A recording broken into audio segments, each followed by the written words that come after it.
நியூஸ்ஃபிளிக்ஸ் நேயர்களுக்கு வணக்கம். நான் இசை. நேர்முகம் நிகழ்ச்சியில் நம்மோட அரசியல் விமர்சகர் வில்லவன் ராமதாஸ் அவர்கள் இணைந்திருக்கிறார். பேசலாம். இன்னைக்கு மோடி சொல்றாருல, சிறப்பு நீதிமன்றம் அமைப்போம், 10 வருஷம் தண்டனை கொடுப்போம், சட்டம் கடுமையாக்கப்படும் எல்லாம். இது வரைக்கும் எவ்வளவு பேர் தண்டிக்கப்பட்டிருக்காங்க? சிஜேபின்னு ஒரு கட்சி 6 மாசத்துல கிளம்பி வந்தான், ஒரு இன்ஸ்டாகிராம் பேஜ் ஆரம்பிச்சு வந்து டெல்லியில போராடி ஒரு மினிஸ்டரை கீழே இறக்கிட்டான் அப்படின்னா, பாஜக நார்த் இந்தியாவில் மாணவர்களை எப்படி ஒடுக்குதோ அதுக்கு கொஞ்சமும் குறையாத வகையில் டிவிக்கே இங்கே ஒடுக்குறாங்க. தேவையே கிடையாது. ஒரு போலீஸ் கவர்மெண்ட்டாக இருக்க போகுதுங்கிறது ஒன்று. ரெண்டாவது, எந்த சந்தர்ப்பத்திலும் பாஜகவுக்கு ஒரு சங்கடம் ஏற்படாத அளவுக்கான அரசியலைத்தான் டிவிக்கே செய்யுது. ஒரு காலத்திலையும் லஞ்சத்தையும் ஊழலையும் பஞ்ச் டயலாக வச்சு ஒழிக்க முடியாது. மைக்கை பிடிச்சிட்டு ஒழிஞ்சிருச்சுன்னு ஃபேக் நியூஸ் போடுறதுனாலையோ, இப்போ நான் 1 பைசா லஞ்சம் இல்லாமல் அரசாங்கத்தை நடத்துகிறேன்னு இப்போ டைலாக் பேசுகிறதுனாலலாம் அது செய்ய முடியாது. அது ஒரு பெரிய வேலை. அதனால் அது இவங்க வந்து இந்த பஞ்ச் டைலாக் பார்ட்டி இதெல்லாம் ஒழிச்சிரும்னு நம்பிட்டு இருந்தாங்கன்னா அவங்க கனவுல இருக்காங்க. அப்பார்ட்மெண்ட் விட்டு வெளியில் வரலன்னு வேணால் வச்சுக்கலாம். போலீஸ் எப்போவுமே எதிர்க்க இருக்கவனா அடித்து தன்னோட அதிகாரத்தை காட்ட விரும்பும். அந்த போலீஸ் அதிகாரம் சரின்னு நினைக்கிற அளவுல தான் சினிமாக்காரங்க இருப்பாங்க. ஃபுல் மூன் சேல் காலை 9 மணியிலிருந்து இரவு 12 மணி வரை, ஜூலை 29 ஒரு நாள் மட்டும். டயா பூஸ்டர் சுகரை கண்ட்ரோல் பண்ணும், உங்க ஆரோக்கியத்தை மீட்டு தரும். சர்க்கரையை கட்டுப்படுத்துறதுக்கான எளிமையான வழிமுறை, இயற்கையான வழிமுறை. அனைத்து மருந்து கடைகளிலும் கிடைக்கும்.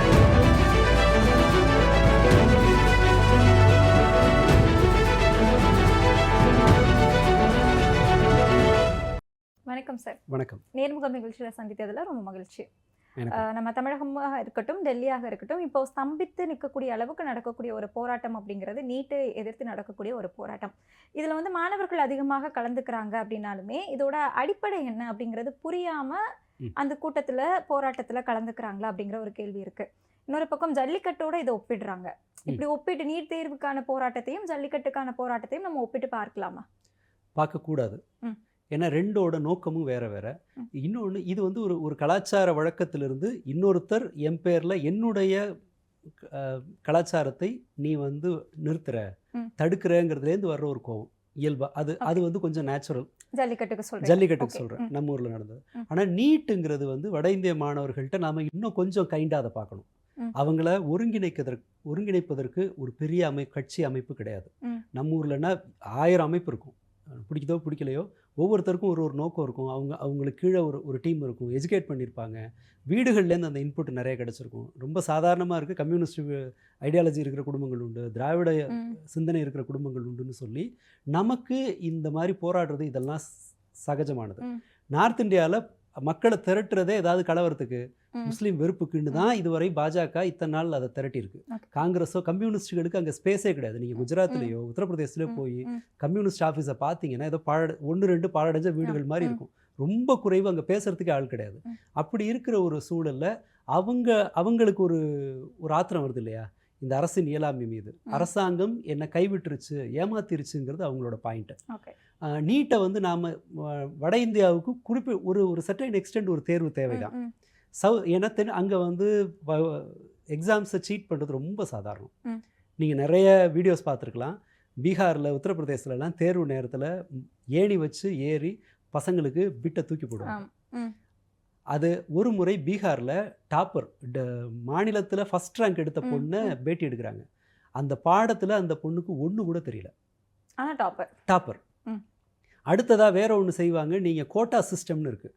நீங்கள் ஜெய் எழுதுறீங்கன்னு எழுத முடிவு பண்ணிட்டீங்கன்னா அங்கே பீகாரில் அங்கே சுற்று வட்டாரத்தில் மாநிலங்களில் இருக்கிறவங்கெல்லாம் கோட்டாவில் கொண்டு வந்து விட்டுருவாங்க. 6வதுலேருந்து ஸ்கூலில் என்ரோல்மெண்ட் மட்டும் இருக்கும். ஸ்கூலுக்கு போவான், சும்மா அங்கே போய் அட்டண்டன்ஸை போட்டு இங்கே வந்துடுவாங்க. Full and full NEET coaching மட்டும் நடக்கும், ஜெஇ கோச்சிங் மட்டும் நடக்கும். அந்த மாதிரி ஒரு ப்ரிப்பரேஷனுக்கு வர்றவங்க இதை மாதிரி ஒவ்வொரு இடத்துலையும் ஒரு மாதிரியான ஏமாற்று வேலை இருக்கும். பட் அடிப்படையில் எல்லாத்துக்கும் அவங்க போட்டி போடுற கல்லூரிகள் குறைவாக இருக்கும். அப்போது அவங்கள வடிகட்ட வேண்டிய தேவைங்கிறது அங்கே இருக்குது ஏதோ ஒரு வகையில். தமிழ்நாட்டில் அப்படி இல்லை. நம்முடைய +2 சிஸ்டம் வந்து இந்தியாவில் இருக்கிற +2 இல்லை 10th வேல்யூவேஷன் சிஸ்டம் வந்து இந்தியாவில் இருக்கிற மற்ற எந்த மாநிலத்தையும் விட மேம்பட்டது. நம்மளுக்கு ஈக்குவலாக தான் கேரளாலையும். நீட்டில் தமிழ்நாட்டில் எம்பிபிஎஸ் எடுக்கிறோம், எம்பிபிஎஸ்க்கு ஆள் எடுக்கிறோன்னா இந்த சிஸ்டம்லேருந்து என்னால் ஆள் எடுக்கிறது போதும். நான் இன்னொரு இதுக்கு தேர்வு வந்து தேவையில்லை. அஃப்கோர்ஸ் அங்கேயும் கூட நார்த் இந்தியாலையும் கூட அதை இன்னமும் டீசென்ட்ரலைஸ் தான் பண்ணணும். எஜுகேஷனை டீசென்ட்ரலைஸ் தான் பண்ணணும். பட் டைம் பீயிங்க்கு மேபி அது அங்கே தேவைப்படலாம். தமிழ்நாட்டில் அப்சல்யூட்லி அது தேவையே கிடையாது. ஏன்னா அதை விட பெட்டர் எவாலுவேஷன் சிஸ்டம் நம்மகிட்ட இருக்குது. நம்மகிட்ட வேறு பிரச்சனை இருக்குமானா அது வேறு இருக்கும் எஜுகேஷன் ஏரியாவில். இங்கே அவங்க போராடுறது எங்கே இருந்துன்னு சொன்னால் அவங்களோட சூழ்நிலையை புரிஞ்சுக்கிட்டோன்னா நமக்கு தெரியும். இப்போது அங்கே ஒரு பையன் எம்பிபிஎஸ் படிக்க முடிவு பண்ணுறான்னா அவங்க 6வதுலேருந்தே நீட்டுக்கு கோச்சிங் போகணும். 6வதுலேருந்தே நீட் கோச்சிங் போகணுன்னா குறைஞ்சபட்சம் 5லேருந்து 10 லட்ச ரூபா அவங்க 6லேருந்து +2 வரைக்கும் செலவு பண்ணணும். அது இல்லாமல் நார்த் இந்தியாவில் அப்போ தான் நீங்கள் ஃபஸ்ட்டு 2 அட்டம்ப்டில் கிராக் பண்ண முடியும் இந்த எக்ஸாம். ஏன்னா லட்சக்கணக்கில் ட்ரை பண்ணுறோம். இந்த ஒரு கூடுதல் செலவு இருக்கா? அது இல்லாமல் உங்களுக்கு ரெகுலர் ஸ்கூலிங்க்கு அவங்க செலவு பண்ணணும். ஒருவேளை நீட்டு கிடைக்கலன்னா, எனக்கு எம்பிபிஎஸ் கிடைக்கலன்னா அடுத்தது நான் என்னோட +2 மார்க்கை வச்சுட்டு வேற ஒரு கோர்ஸுக்கு போகணும். 2-3 வருஷத்தை செலவு பண்ணி இத்தனை லட்ச ரூபா செலவு பண்ணி இந்த மாதிரி நடக்கிற ஒரு ஒரு ஒரு சிஸ்டமில் தான் சர்வசாதாரணமாக கொஸ்டின் பேப்பர் லீக் ஆகுது. அதுவுமே வட மாநிலங்களில் தான் லீக் ஆகுது. அங்கே மட்டும்தான் லீக் ஆகும். ஆமாம். ஓகே. அது எப்படி ஒரு ஃபேக்ட்ரி மாதிரி நடக்குது. நீங்கள் ஒரு இது வரைக்கும் 150க்கு மேற்பட்ட பேப்பர்ஸ் லீக் ஆயிருக்கு. முதல் முறை ஒரு தப்பு நடக்குதுன்னா அது வந்து பை மிஸ்டேக்னு வச்சுக்கலாம். ஒரு தப்பு 3 வாட்டி 4 வாட்டி நடக்குதுன்னா அது மிஸ்டேக் இல்லை, அது ஒரு சாய்ஸ்.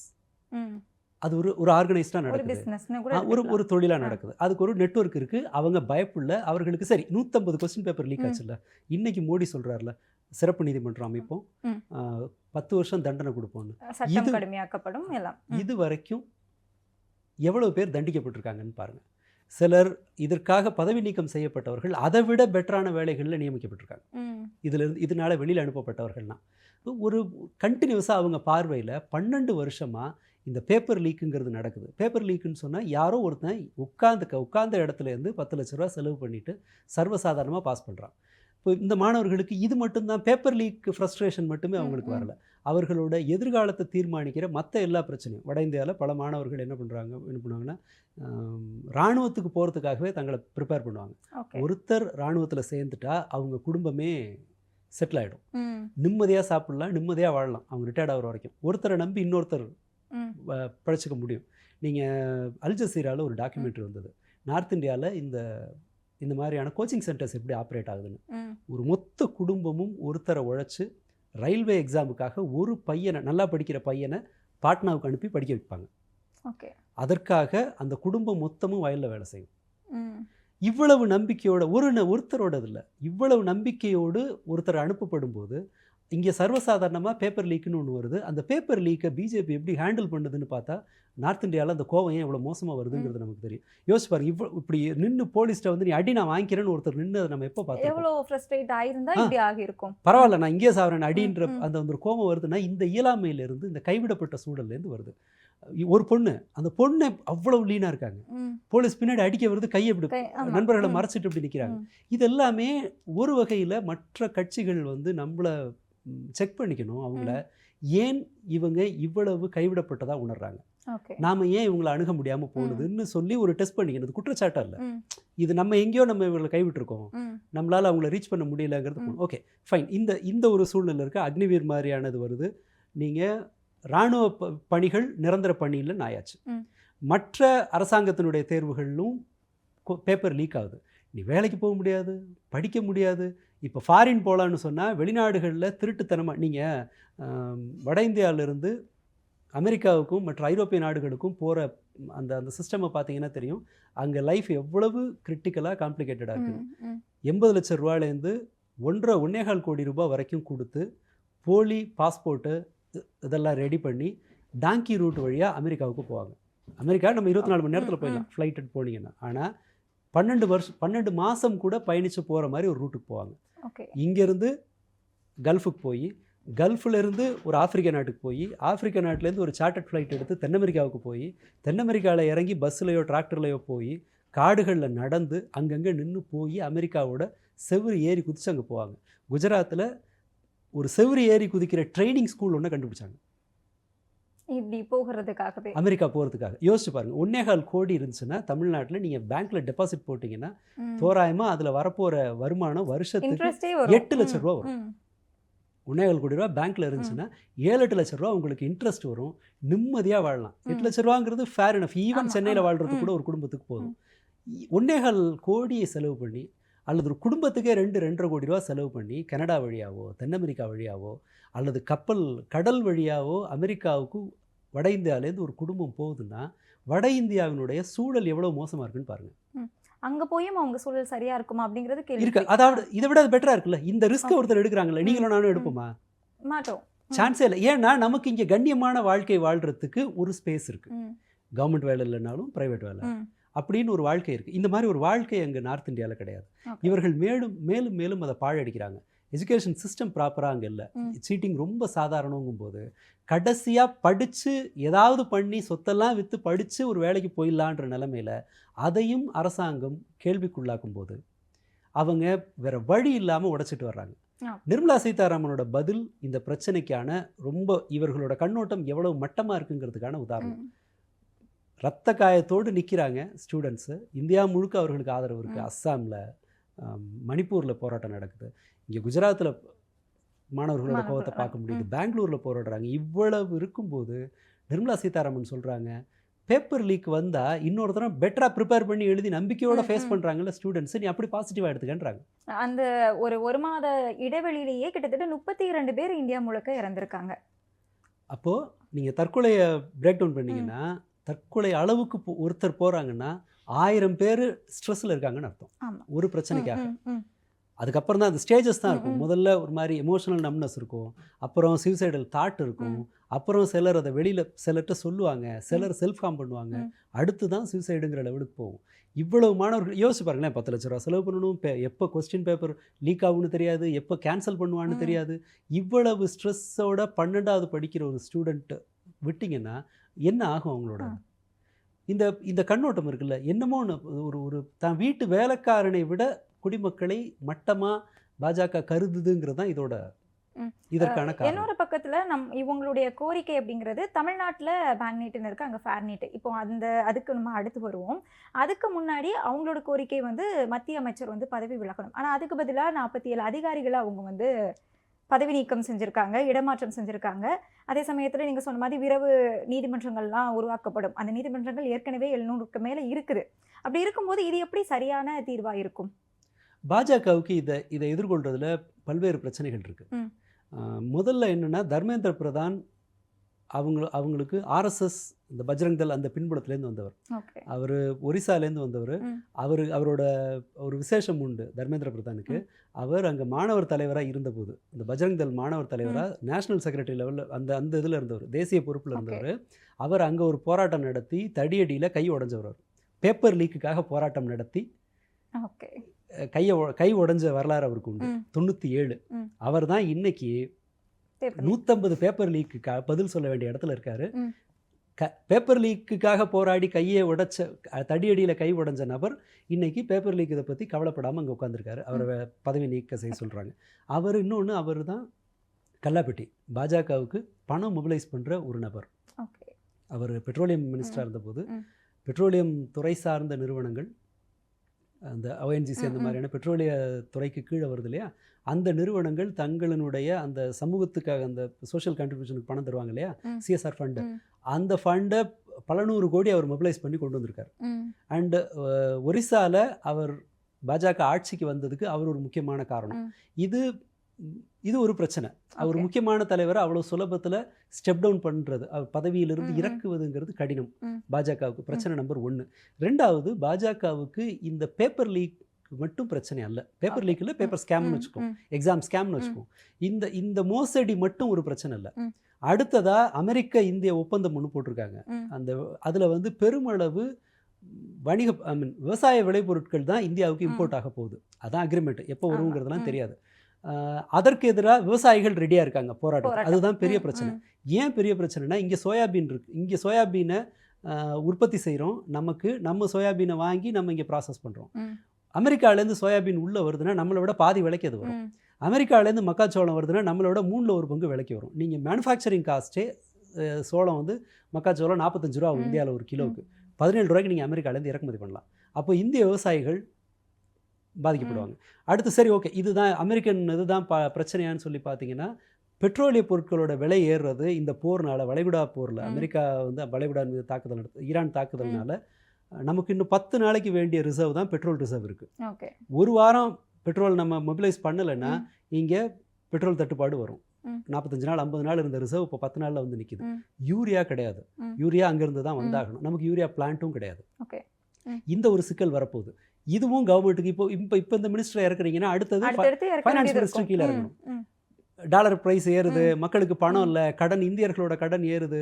வாங்கியிருக்கிற கடனில் வந்து 42% சாதாரண செலவுகளுக்காக வாங்குறாங்க, வீட்டுக்காக அந்த மாதிரி எல்லாம் வாங்கலை. இப்போ ஒவ்வொரு மினிஸ்டரும் நீங்கள் கணக்கு பார்த்தீங்கன்னா அடுத்த மாதம் ஒரு மினிஸ்டர் பதவி விலகிற மாதிரி இருக்கும். இந்த ட்ரெண்ட் ஆரம்பிக்க வேணாம் அப்படின்னு பாஜக பார்க்குது. அடுத்ததா இது மாணவர்களை இப்படி ஜெயிச்சிட்ட மாதிரி காட்டிட்டோன்னு வச்சுங்க. சிஜேபின்னு ஒரு கட்சி 6 மாதத்தில் கிளம்பி வந்தான், ஒரு இன்ஸ்டாகிராம் பேஜ் ஆரம்பித்து வந்து டெல்லியில் போராடி ஒரு மினிஸ்டரை கீழே இறக்கிட்டான் அப்படின்னா அது என்ன ஆகும்னா மற்ற மாணவர்களுக்கு இன்னொரு உற்சாகத்தை கொடுக்கும். எல்லா இடத்துலையும் போராடலாம், எல்லா மாணவர்களையும் அது ஒன்று திரட்டிடும். இப்படி பாஜகவுக்கு இது வந்து ஈவன் இதனால டேமேஜ் வந்தாலும் இந்த கோரிக்கைக்கு தலையாட்டுறதுங்கிறது இன்னொரு பெரிய டேமேஜ். இப்போவே அவங்க என்ன செய்வாங்கன்னா இந்த போராட்டத்தை யார் யார் ஆர்கனைஸ் பண்ணுறா, எப்படி அவங்க இன்டாக்டாக இருக்காங்க, இதை எப்படி கலைக்கலாம்னு தான் அவங்க யோசிச்சுட்டு இருப்பாங்க. இப்போ சோனம் வாங்புக் கூட மத்திய அரசு கண்ட்ரோல் போயிட்டாங்க அப்படிங்கிற குற்றச்சாட்டை எடுத்து வைக்கிறாங்க, உண்ணாவிரதத்தை கழிச்சிட்டாரு அப்படின்னு. இல்லை, ஆனால் நீங்கள் ப்ராக்டிக்கலாக யோசிச்சு பாருங்க, அவர் உண்ணாவிரத்தில் உட்கார்றாரு. எப்போதுமே ஒரு போராட்டம் வந்து ஒரு மையப்படுத்தப்பட்ட ஒரு தலைமை, அவங்கள வழிகாட்டுறதுக்கு ஒரு சிலர், செயல்படுத்துறதுக்கு சிலர், ஃபாலோ பண்ணுறதுக்கு சிலர்னு இருக்கும்போது நாம் எப்போதுமே சில நெகோசியேஷனை தற்காலிகமாக ஒரு தீர்வு இருக்கும், நிரந்தர தீர்வுக்கான காலக்கெடுவை நிர்ணயிப்போம், எப்போதுமே அது நடக்கும். அதனால தான் ஒரு ஒருங்கிணைப்பு இல்லாத போராட்டங்களோட பெரிய பிரச்சனை தான் எப்போ ஸ்டாப் பண்ணுறது நமக்கு தெரியாது. இதில் இப்போ அமைச்சர் பதவி விலகணும் அப்படின்றது கோரிக்கை அப்படின்னு சொன்னால் அதுவே கூட அவங்களோட உணர்வை புரிஞ்சுக்கலாமே தவிர இந்த கோரிக்கை ஒன்றும் பெரிய என்ன சொல்கிறது, அது ஒரு பிரம்மாண்டமான ரொம்பவும் நியாயமான கோரிக்கைலாம் சொல்ல முடியாது. நீங்கள் தர்மேந்திர பிரதானை இறக்கிட்டிங்கன்னா இன்னொருத்தர் அதே இடத்துக்கு வந்து இதே தானே செய்ய போகிறார். இதை விட பவர்ஃபுல்லான ஆள் வந்துட்டாங்கன்னா அல்லது ஒரு டம்மி ஒருத்தரை வச்சுட்டு தர்மேந்திர பிரதான் அதை ரூல் பண்ண முடியும். எல்லாத்துக்குமே பாசிபிலிட்டி உண்டு. இதில் ஒரு உணர்ச்சி வயப்பட்ட ஒரு கோரிக்கைங்கிற அளவில் தான் நம்ம எடுத்துக்க முடியும். இல்லை, ஒரு அடையாளம், அது அந்த கோரிக்கை ஒரு அடையாளம். இதனால பாஜகலாம் ஒன்றும் ஆகிடாது. இங்கே தான் ஒரு கொள்கை சார்ந்த அணிதிரட்டல் தேவைங்கிறது இங்கே தான் நமக்கு தெரியுது. ஒரு சந்தர்ப்பத்தில் ஸ்டாப் பண்ணணும் இல்லையா, நாம் வந்து தற்காலிகமாக ஒரு ஏற்பாடு இதை செய்ய போகிறோம், அல்லது ஒருவேளை தர்மேந்திர பிரதானை நான் கை வைக்கல, அதுக்கு பதிலாக நான் இந்த சிஸ்டமை ஆர்கனைஸ் பண்ணுறதுக்கு நான் வேற ஒரு இதுக்கு ஒத்துக்கிறேன் அப்படின்னு கூட, அப்படி நடக்காது, பாஜக அப்படி செய்ய போகிறதே இல்லை. இருந்தாலும் சொல்கிறேன், நம்ம கோரிக்கை வந்து எப்போதும் ஆல்டர் பண்ணக்கூடியது. ஒரு நெகோசியேஷன் டேபிளில் உட்கார்றோன்னா அந்த தரப்பு ஒன்று விட்டு தர தயாராக இருக்கும், நம்ம ஒரு தரப்பை விட்டு தர தயாராக இருக்கும். இது ஒரு நம்மளுடைய மெச்சூரிட்டியும் அறிவு முதிர்ச்சி சூழல், இது தேவை, நமக்கு வேண்டியது, நமக்கு என்ன வேணுங்கிறது, நமக்கு உண்மையாக என்ன தேவை அப்படிங்கிறத பொறுத்து முடிவு பண்ண வேண்டியது. ஒரு நம்ம எமோஷனலாக வர்ற எல்லா கோரிக்கையும் ஒரு இது பண்ண முடியாது. அல்லது இதில் ஒரு நீண்ட கால தீர்வு ஒன்று கிடைக்குது அப்படின்னா அதை கூட சிலர் செஞ்சுருக்காங்க. நீ சொல்கிறதெல்லாம் சொல்லாத, எங்களுக்கு ஒரு அக்ரிமெண்ட் மாதிரி எழுத்துப்பூர்வமாக வேணும் அப்படிங்கிறதெல்லாம், அல்லது நான் ஒரு என்ன சொல்கிறது, ஒரு வாக்குறுதி மாதிரி, ஒரு நீண்ட கால வாக்குறுதி மாதிரியெல்லாம் கேட்டிருக்காங்க. பட் எமோஷனலாக ஒரு போராட்டம் நடக்கிறத ஒழுங்குபடுத்த வேண்டிய தேவை இருக்குது. இங்கே தான் எதிர்கட்சிகளோட தோல்வின்னு நம்ம சொல்கிறது.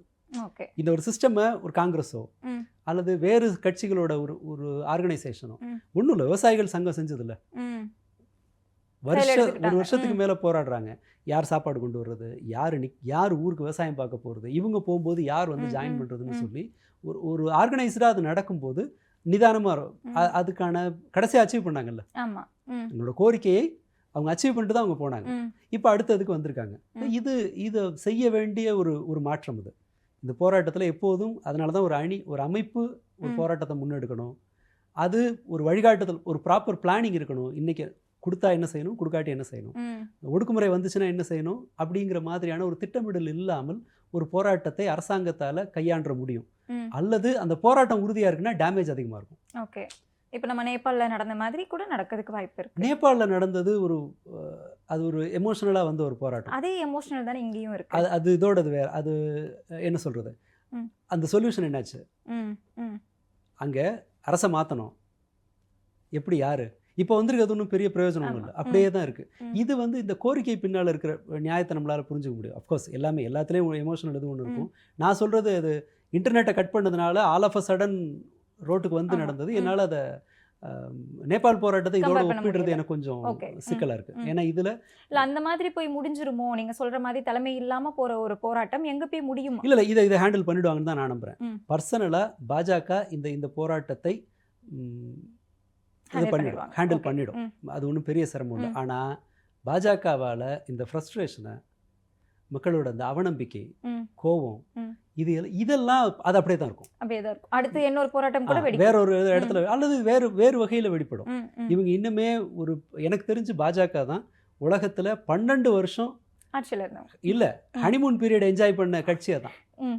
மற்ற எல்லாருக்கும் ஒரு 6 மாதம் வரைக்கும் மக்கள் கண்டுக்க மாட்டாங்க. ம். அது இப்போ நடக்கட்டும்னு. ஆனால் பாஜக ஒவ்வொரு முறையும் ஏதாவது ஒரு புது பிரச்சனையை கொண்டு வரும். தீவிரவாத தாக்குதல், ஐயோ தேசம் அப்படி இப்படின்னு பேசுவாங்க.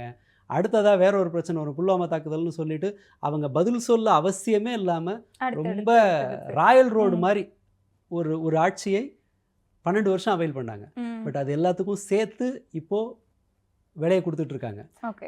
இது அவங்களுக்கு பெரிய கவலை. வந்து இன்னொரு பாஜகவுக்கு இன்னொரு பெரிய நெருக்கடி என்னென்னா, இங்கே ரோட்டுக்கு வந்திருக்கிறது பாஜகவை முரட்டுத்தனமாக ஆதரித்த நார்த் இந்தியன் மிடில் கிளாஸ்.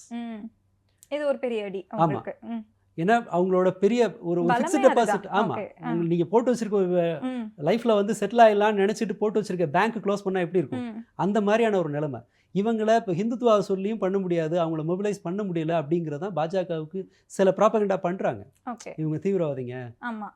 உள்ள வந்து இன்னைக்கு கூட ஒரு செய்தி நான் பார்த்தேன், நம்ம பேசும் கொஞ்ச நேரத்துக்கு முன்னாடி 2500 குற்ற பின்னணி இருக்கிறவங்க டெல்லியில் கண்டறியப்பட்டிருக்காங்க, அதுவும் ஃபேஷியலை ரெகக்னைஸ் பண்ணி கண்டுபிடிக்கப்பட்டிருக்காங்க அப்படின்னு ஒரு செய்தி. இது இவங்க சொல்கிற ஆரம்பகட்ட செய்திகளை வந்து நாம் அப்படியே எடுத்துக்க தேவையில்லை. இவங்க யாரை குற்றவாளின்னு கருதுறாங்கன்னு தெரியாது. ஆனால் இந்த மாதிரி அது உள்ள ஆட்களை பிளக்கிறதுக்கான வேலையை செய்வாங்க. அப்படியே இருந்தாலும் பாஜக ஒரு உச்சகட்ட பயத்தில் தான் இருக்குது. பட் கெட்ட செய்தி பாஜகவுக்கு மட்டும் இல்லை, இது காங்கிரஸுக்கும் தான். ஏன்னா ராகுல் காந்தி கடந்த 10 ஆண்டுகளாக அவர் எதை பெருசாக நம்பிட்டு இருந்தார்னா, அவரோட பேச்செல்லாம் கவனிச்சிங்கன்னா தெரியும், யூத் வந்து திருப்தியாக இல்லை, மாணவர்கள் எதிர்காலம் கேள்விக்குறியாகுது, இந்த பிரச்சனை இருக்குது அந்த பிரச்சனை இருக்குன்னு அவர் ஃபோக்கஸ் பண்ணினதே இளைஞர்களுக்கான அரசு, இளைஞர்களில் வின் பண்ணலாங்கிறது தான். ஏன்னா மூத்தவங்கலாம் ஓரளவு போலரைஸ் ஆகிட்டாங்க, புதுசாக வர்ற இளைஞர்களை நம்ம வசம் இழுக்கலான்னு அதை நோக்கி தான் அவர் அரசியலே பண்ணார். பல விஷயம் அதான் பேசினார். பாரத் ஜோடோ யாத்ரா இது எல்லாத்தையுமே அவர் செஞ்சுட்டு இருந்தார். அவர் என்ன நினைச்சாருன்னா, இந்த பிரச்சனையெல்லாம் உச்சகட்டத்துக்கு போகும்போது பாஜகவை வெறுத்து மக்கள் இன்னொன்று தேடும்போது நமக்கு அந்த வாய்ப்பு கிடைக்கும்னு நினைச்சாரு. ஆனால் இப்போ அந்த வாய்ப்பு கிடைக்கலன்னு சொல்ல வரீங்களா? இல்லை, இப்போ சிஜேபி வந்து ஒரு இதை காட்டிட்டாங்க, ஒரு பெர்ஃபார்மன்ஸை காட்டுறாங்க. அதை இவங்க வந்து கவர் பண்ண நினைக்கிறாங்களோ அப்படிங்கிறதுமே இருக்கு. இப்போ சிஜேபி நடத்துறாங்க, உள்ள காங்கிரஸ் வந்து இத்தனை நாள் வரல, கடைசி நேரத்தில் கவர் பண்ண வரல. ஓகே. அது என்னன்னா, நீங்கள் நியூ இண்டியன் எக்ஸ்பிரஸில் ஒரு செய்தி வந்துச்சு, பேரை குறிப்பிடாமல் அவங்களோட சோர்சஸ். இந்தியா கூட்டணி கூட்டத்தில் ராகுல் காந்தி என்ன சொல்லியிருக்காருன்னா, ராமர் கோயில் பிரச்சனையில் நாம் அதை பேசுவோம், அதை சீரியஸாக பேசுவோம் பார்லிமெண்ட்டில் அப்படின்னு அவர் பரிந்துரைக்கிறாரு. அதை மட்டும் பேசலான்னு. பட் கூட இருந்த கட்சிகள் அகிலேஷ், தேஜஸ்வி இவங்கெல்லாம் என்ன சொல்கிறாங்கன்னா, அதெல்லாம் கிடையாது, இந்த பேப்பர் லீக் பிரச்சனை இருக்குது, அதை பேசணும்னு அவங்க வலியுறுத்தினதுக்கு அப்புறம் தான் ராகுல் காந்தி ஒத்துக்கிறார். ஓகே. இவருக்கு கொண்டு வந்ததே காங்கிரஸ் தான். எதை? NEET exam. இல்லை, நீட் எக்ஸாம் அவங்க கொண்டு வந்தாங்கன்னா நம்ம இதையும் நம்ம திரும்ப அதை ஒரே இணை வைக்க வேண்டாம். ஏன்னா அப்போது விரும்பாத மாநிலங்களுக்கு விலக்கு இருந்துச்சு. அப்படி இருந்துச்சுன்னா நமக்கு பிரச்சனை இல்லையா? நீட்டை வந்து வேணுங்கிற ஸ்டேட் வச்சுக்க, வேணாங்கிற ஸ்டேட்டு விட்டுரு. அது அதிகபட்சம் என்ன 15 அந்த சென்ட்ரலுக்கு கொடுக்க போகிற சீட்டை தானே நம்ம அங்கே கொடுக்க போகிறோம். அது வந்து பரவாயில்ல தான். இப்போ தேவையில்லைன்னு நினைக்கிற மாநிலங்கள் அதுலேருந்து வெளியில் வந்துக்கலாம். இது ஒரு அப்படி இருக்கிற பட்சத்தில் நாம் நீட்டோட சண்டை போட அவசியமே இல்லை. தமிழ்நாட்டுக்கு எக்ஸம்ஷன் இருக்குன்னு சொல்லிட்டாங்கன்னா அது தேவை இருக்கிற மாநிலங்கள் அவங்க முடிவு பண்ணிக்கிட்டோம். எனிவே நல்லதோ கெட்டதோ ஒரு ஸ்டேட் முடிவு பண்ணிக்கிட்டோம், நாம் விட்டுடலாம். காங்கிரஸ் கொண்டு வந்து இன்னும் சில விஷயங்கள்ல, பட் நீட் விஷயத்தில் நான் காங்கிரஸில் ப்ளேம் பண்ணுறதுக்கு ஒன்றும் இல்லை. அவங்க கொண்டு வந்த போது அந்த புத்திசாலித்தனம் இருந்துச்சுன்னா அந்த மாநிலம் முடிவு பண்ணணும், நான் என்னோட எஜுகேஷன் சிஸ்டத்தை சரி பண்ணுறதா அல்லது இந்த மாதிரி ஒரு ட்ராப்பில் மாட்டுறதான்னு சொல்லி. ஸோ இது வேற ஒரு டிபேட்டு. நம்ம இங்கே வருவோம். இந்த 12 வருஷத்தில் இவர்கள் இளைஞர்கள் நம்மள்கிட்ட வருவாங்கங்கும்போது சிஜேபின்னு ஒரு கட்சி கூட கிடையாது. அது இன்ஸ்டாகிராம் பேஜ். ஒரு இன்ஸ்டாகிராம் பேஜ் 6 மாதத்தில் இவ்வளவு பெரிய கேதரிங்கை பண்ண முடியும் அப்படிங்கும்போது நேச்சுரலாக இதை பலனை அனுபவிக்க வேண்டிய, இந்த கோபத்தின் பலனை அனுபவிக்க வேண்டிய காங்கிரஸ் இப்போ கைவிடப்பட்ட மாதிரி நிக்குது. ஆனா சிஜேபி எடுத்துக்கிட்டோம்னா அங்க தலைமை இல்ல. ஈஸியா இல்ல. யாரு வேணா அதை டேக் ஓவர் பண்ணக்கூடிய நிலைமையில தானே இருக்கு. இருக்கலாம். பட் காங்கிரஸ் வந்து இப்போ இன்னைய ஸ்டேஜ் என்ன, காங்கிரஸ் இந்த அரசின் மீதான கோபத்தின் பலனை காங்கிரஸால அறுவடை பண்ண முடியல. காங்கிரஸ் கிட்ட அவ்வளவு இளைஞர்கள் இருக்கிறாங்களா அப்படிங்கறது இல்ல. அது நீங்க தமிழ்நாட்டுல நடந்த, ரொம்ப நான் குறை சொல்றதுக்கு இல்ல, நீங்க தமிழ்நாட்டுல காங்கிரஸ் நடத்திய போராட்டங்கள், கூட்டங்கள் இப்ப சமீபத்துல, அதாவது தாவேக்காவோடு கூட்டணி சேர்ந்த பிறகு அவங்களோட போட்டோஸ் எல்லாம் பாருங்க. அங்க யாராவது 45 வயசு கீழே ஒருத்தர் இருக்காங்களான்னு சொல்லுங்க. இல்ல, அவங்கள யூத்தை கொண்டு வர்றதுல அவங்களுக்கு என்ன பிரச்சனை நமக்கு தெரியாது. பட் அங்க இல்ல, இளைஞர்கள் இல்ல. ராகுல் காந்தி ட்ரை பண்ணது எதனால அது பின்னடைவை சந்திச்சதுன்னு நமக்கு தெரியாது. பட் இது அவர்கள் காங்கிரஸ் பக்கமும் போகல, அந்த கோபத்துல தான் அவர் சேர்க்கலன்னு நினைக்கிறேன். ஸோ இதை வின் பண்றது கொஞ்சம் சிரமம். இந்த மாணவர்களை காங்கிரஸ் பக்கம் திருப்புறதுக்கு அவங்க இன்னும் பெரிய உத்திகளை எல்லாம் வகுக்கணும். பட் அன்ஃபார்ச்சுனேட்லி காங்கிரஸ் அதை செய்யற மாதிரி தெரியல. நீங்க தமிழ்நாட்டிலே கூட லாங் டேர்ம் பாலிடிக்ஸ்ல காங்கிரஸ் ரொம்ப பலவீனமா இருக்குங்கிற யதார்த்தத்தை அவங்க ஒத்துக்கிட்டாகணும். ரொம்ப சின்ன எக்ஸாம்பிள், டிவிகேவை கூட்டணியில சேர்க்குறாங்க. ஆனால் டிவிகேவோட ஹிஸ்டரியை பார்த்தீங்கன்னா காங்கிரஸ் எதை நம்பி அரசியல் பண்ணணும், பாஜக எதிர்ப்பை நம்பி தான் காங்கிரஸ் அரசியல் பண்ணணும். அப்போது பாஜகவை எதிர்த்து எந்த நடவடிக்கையிலும் ஈடுபடாத டிவிகேவை கூட்டணியில் சேர்த்துக்கிட்டா நமக்கு இங்கே 2 மினிஸ்டர் கிடைக்கலாம். ஆனால் நான் ஓவரால் ஒரு பாலிடிக்ஸை, ஒரு இந்தியா முழுமைக்குமான பார்லிமெண்ட் அடிப்படையாக வச்ச ஒரு அரசியலில் தாவேக்காவை நம்ம சேர்த்துக்கிட்டா அது ஏதாவது டேமேஜை உருவாக்குமா அப்படிங்கிறத அவங்க பரிசீலிக்கவே இல்லை. திடீர்னு போய் அங்கே ஜாயின் பண்ணதோட விளைவு என்னென்னா, அதனுடைய விளைவை இந்தியா கூட்டணி கூட்டத்தில் வெளிப்படையாக சந்திச்சார் ராகுல் காந்தி. நீ ஏன் ஸ்டாலினை கழட்டி விட்டுன்னு தான் கேட்டாங்க. அவர் அதுக்கு குரல் போறது அவருடைய இதாக தான் இருந்துட்டு இருந்தது. ஒரு பெரிய மாரல் சப்போர்ட்டாக இருந்த ஒரு கட்சியை இல்லை, ஒரு யார் கூட கூட்டணி சேர்றதுங்கிறது அவங்களோடது, ஒரு அரித்மேட்டிக்கல் கால்குலேஷனோட கூட அவங்க செய்யலாம். ஆனால் அதை ரொம்ப ப்ராப்பராக செஞ்சாங்களா, ஒரு நீண்ட கால அடிப்படையில் அதை யோசிச்சாங்களா, திமுகவை இந்த கட்சி ரீப்ளேஸ் பண்ணுமா, நமக்கு அதே பழைய சப்போர்ட் கிடைக்குமா? ரொம்ப சிம்பிள். இதே திமுக கூட்டணியில் இருந்தபோது ராகுல் காந்தியை மூக்குல ரத்தம் வர அளவுக்கு அடிச்சு இழுத்துட்டு போகிறாங்க, கைது பண்ணுறாங்க. அந்த பிரச்சனை ஒன்றுமே இல்லை, பெருசாக ஷேக்கை வந்து உருவாக்கவே இல்லை சொசைட்டியில். தாவேக்காவில் போராடல, காங்கிரஸ் போராடல. இதே திமுக இருந்த என்ன, திமுக கூட்டணியில் இருந்தால் என்ன நடந்திருக்கும்? இன்னைக்கு ரோட்ல இறங்கி போராடி ஸ்டாலின் ஒரு 2 பக்கத்துக்கு அறிக்கை விட்டுருப்பாங்க. அதை தொடர்ந்து திமுக பேச்சாளர்கள் வந்து என்ன பண்ணியிருப்பாங்க, எல்லா டிபேட்லையும் இதை வந்து ஹைலைட் பண்ணி பேசியிருப்பாங்க. திமுக சோஷியல் மீடியாவில் ஆக்டிவாக இருக்கவங்க, இன்ஃபேக்ட் ராகுல் காந்தி அவங்க ரொம்ப சப்போர்ட் பண்ணாங்க. அவங்கெல்லாம் எழுதியிருப்பாங்க. இது ஒரு அல்காரிதம் புஷ் வந்து உருவாக்கியிருக்கும். இது ஒரு தேசிய அளவிலான விவாதத்தை கொண்டு வந்திருக்கும். கிட்டத்தட்ட அனாதையாக்கப்பட்ட மாதிரி இருந்துச்சு ராகுல் காந்தியோட நிலைமை. இல்லை, அவங்களோட கணிப்பு வந்து இப்போ நம்ம கேரளாவே எடுத்துக்கிட்டோம் அப்படின்னா மாநில அளவிலான போட்டி தான் இருக்கு, ஆனால் தேசிய அளவில் அவங்க ஒன்றிணைந்துட்டாங்க. அந்த மாதிரி ஒரு சூழ்நிலை உருவாகும் அப்படின்னு எதிர்பார்த்திருப்பாங்களோ? இல்லை, அந்த மாதிரி அதை திட்டமிடலைங்கிறது தான் இங்கே பிரச்சனை. நீங்கள் தாவேக்காவை காங்கிரஸ் என்ன ஆதரிக்கிறா, கம்யூனிஸ்ட் என்ன சொல்கிறாங்க, பாஜக வந்துடக்கூடாதுங்கிறதுக்காக ஆதரிக்கிறவங்க, அவ்வளோதாங்க. இவர் ரெண்டு மினிஸ்டர் சீட்டுக்காக நாம் ஒரு ரிஸ்க் எடுக்க வேணாம், இதை 2029 பார்த்துக்கலாம், அது வரைக்கும் இந்த அலையன்ஸில் டிஎம்கே இருக்கட்டும், இல்லை டெஸ்ட் பண்ணி பார்க்கலாம் அப்படின்னு ஏதோ ஒரு பரிசீலனை கூட அவங்கள்ட்ட இல்லை. அப்படியே சட்டையை கட்டிட்டு இன்னொரு சட்டையை போட்டுக்கிற மாதிரி ஈஸியாக போனாங்க. நான் சொல்கிறது இந்த சாய்ஸ் சரி தப்புங்கிறது இல்லை, அதனுடைய பின்விளைவுகளை யோசிக்காமல் போயிட்டாங்கிறது. இப்போ சொல்கிறாங்களே, இப்போ போய் உட்காந்துட்டு ஜெயராம் ரமேஷும் பி சிதம்பரமும் டெல்லியில் சொல்கிறாங்கல்ல, திமுக அப்படியெல்லாம் போகாது, அவங்க எங்கே கூட தான் இருக்காங்கன்னு. முதல்ல செஞ்சிருக்க வேண்டியது யார்?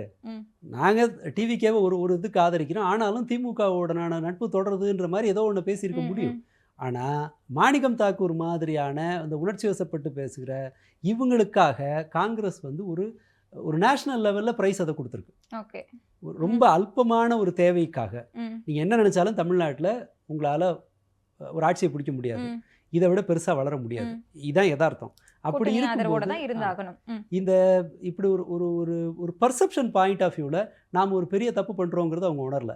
இதே தப்பு தான் தேசிய அளவுலையும் பண்ணுறாங்கன்னு தெரியுது. அதனால் இதனுடைய பலன் காங்கிரஸுக்கு வராதுங்கிறது ஒன்று. இன்ஃபேக்ட் காங்கிரஸும் இப்போ லூசிங் எண்டில் தான் இருக்குது இந்த பர்டிகுலர் விஷயத்தில். ஏன்னா எனிவே சிஜேபியோட ஆட்கள் காங்கிரஸை நம்புகிற மாதிரி தெரில. சோனம் வாங்சுக்கோட மனைவி நேரடியாக காங்கிரஸை குற்றம் சாட்டுறாங்க, நீ என்னோட போராட்டத்தை ஹைஜாக் பண்ண தான் ட்ரை பண்ண அப்படின்னு அவங்க குற்றம் சாட்டுறாங்க. இவங்களுடைய போராட்டம் நாடாளுமன்ற வளாகத்துல, ஆனா ராகுல் காந்தி அவர்களுடைய போராட்டம் மோடி அவர்களுடைய வீட்டுல, அங்கே வித்தியாசம் தெரிஞ்சது.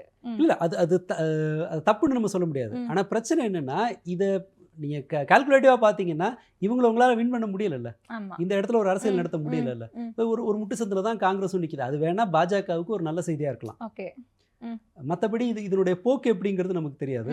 இவங்க இது ஒரு கட்சியாக மாறுமா, ஒரு ஆர்கனைசேஷனுக்கு கீழே வருவாங்களா, இவங்க கூட மற்ற கட்சிகள், அதாவது காங்கிரஸும் வேணாம் பாஜகவும் வேணாம்னு நினைக்கிற மாதிரியான கட்சிகள். எனிவே இப்போ டிஎம்கேக்கு வேறு சாய்ஸ் கிடையாது, அவங்க இந்தியா அலையன்ஸுக்கு போக முடியாது. அனாதையானது இந்தியா அலையன்ஸும் தான், ஏன்னா டிவிக்கேவும் போகாதாங்க, அவங்களும் அந்த சைன் எதையுமே காட்டலை. அண்டு நம்ம சொல்ல மறந்தது, பாஜக நார்த் இந்தியாவில் மாணவர்களை எப்படி ஒடுக்குதோ அதுக்கு கொஞ்சமும் குறையாத வகையில் டிவிக்கே இங்கே ஒடுக்குறாங்க. தேவையே கிடையாது. அந்த போராட்டத்தை அனுமதிக்கிறதுனால தாவேக்காவுக்கு எந்த கஷ்டமும் கிடையாது. ஆனால் பாஜக டெல்லியில் என்ன பண்ணுதோ அதை இங்கே பண்ணுறாங்க. இப்போ அனுமதி கொடுத்துட்டாங்க 3 நாள் கழிச்சு. எனக்கு என்னன்னா ஜனநாயகனுக்காக அனுமதி கொடுக்கப்படலையோ அப்படிங்கிற ஒரு கேள்வியும் இருக்கு. ஏன்னா இன்னைக்கு அனுமதி கொடுக்கப்பட்டிருக்கு.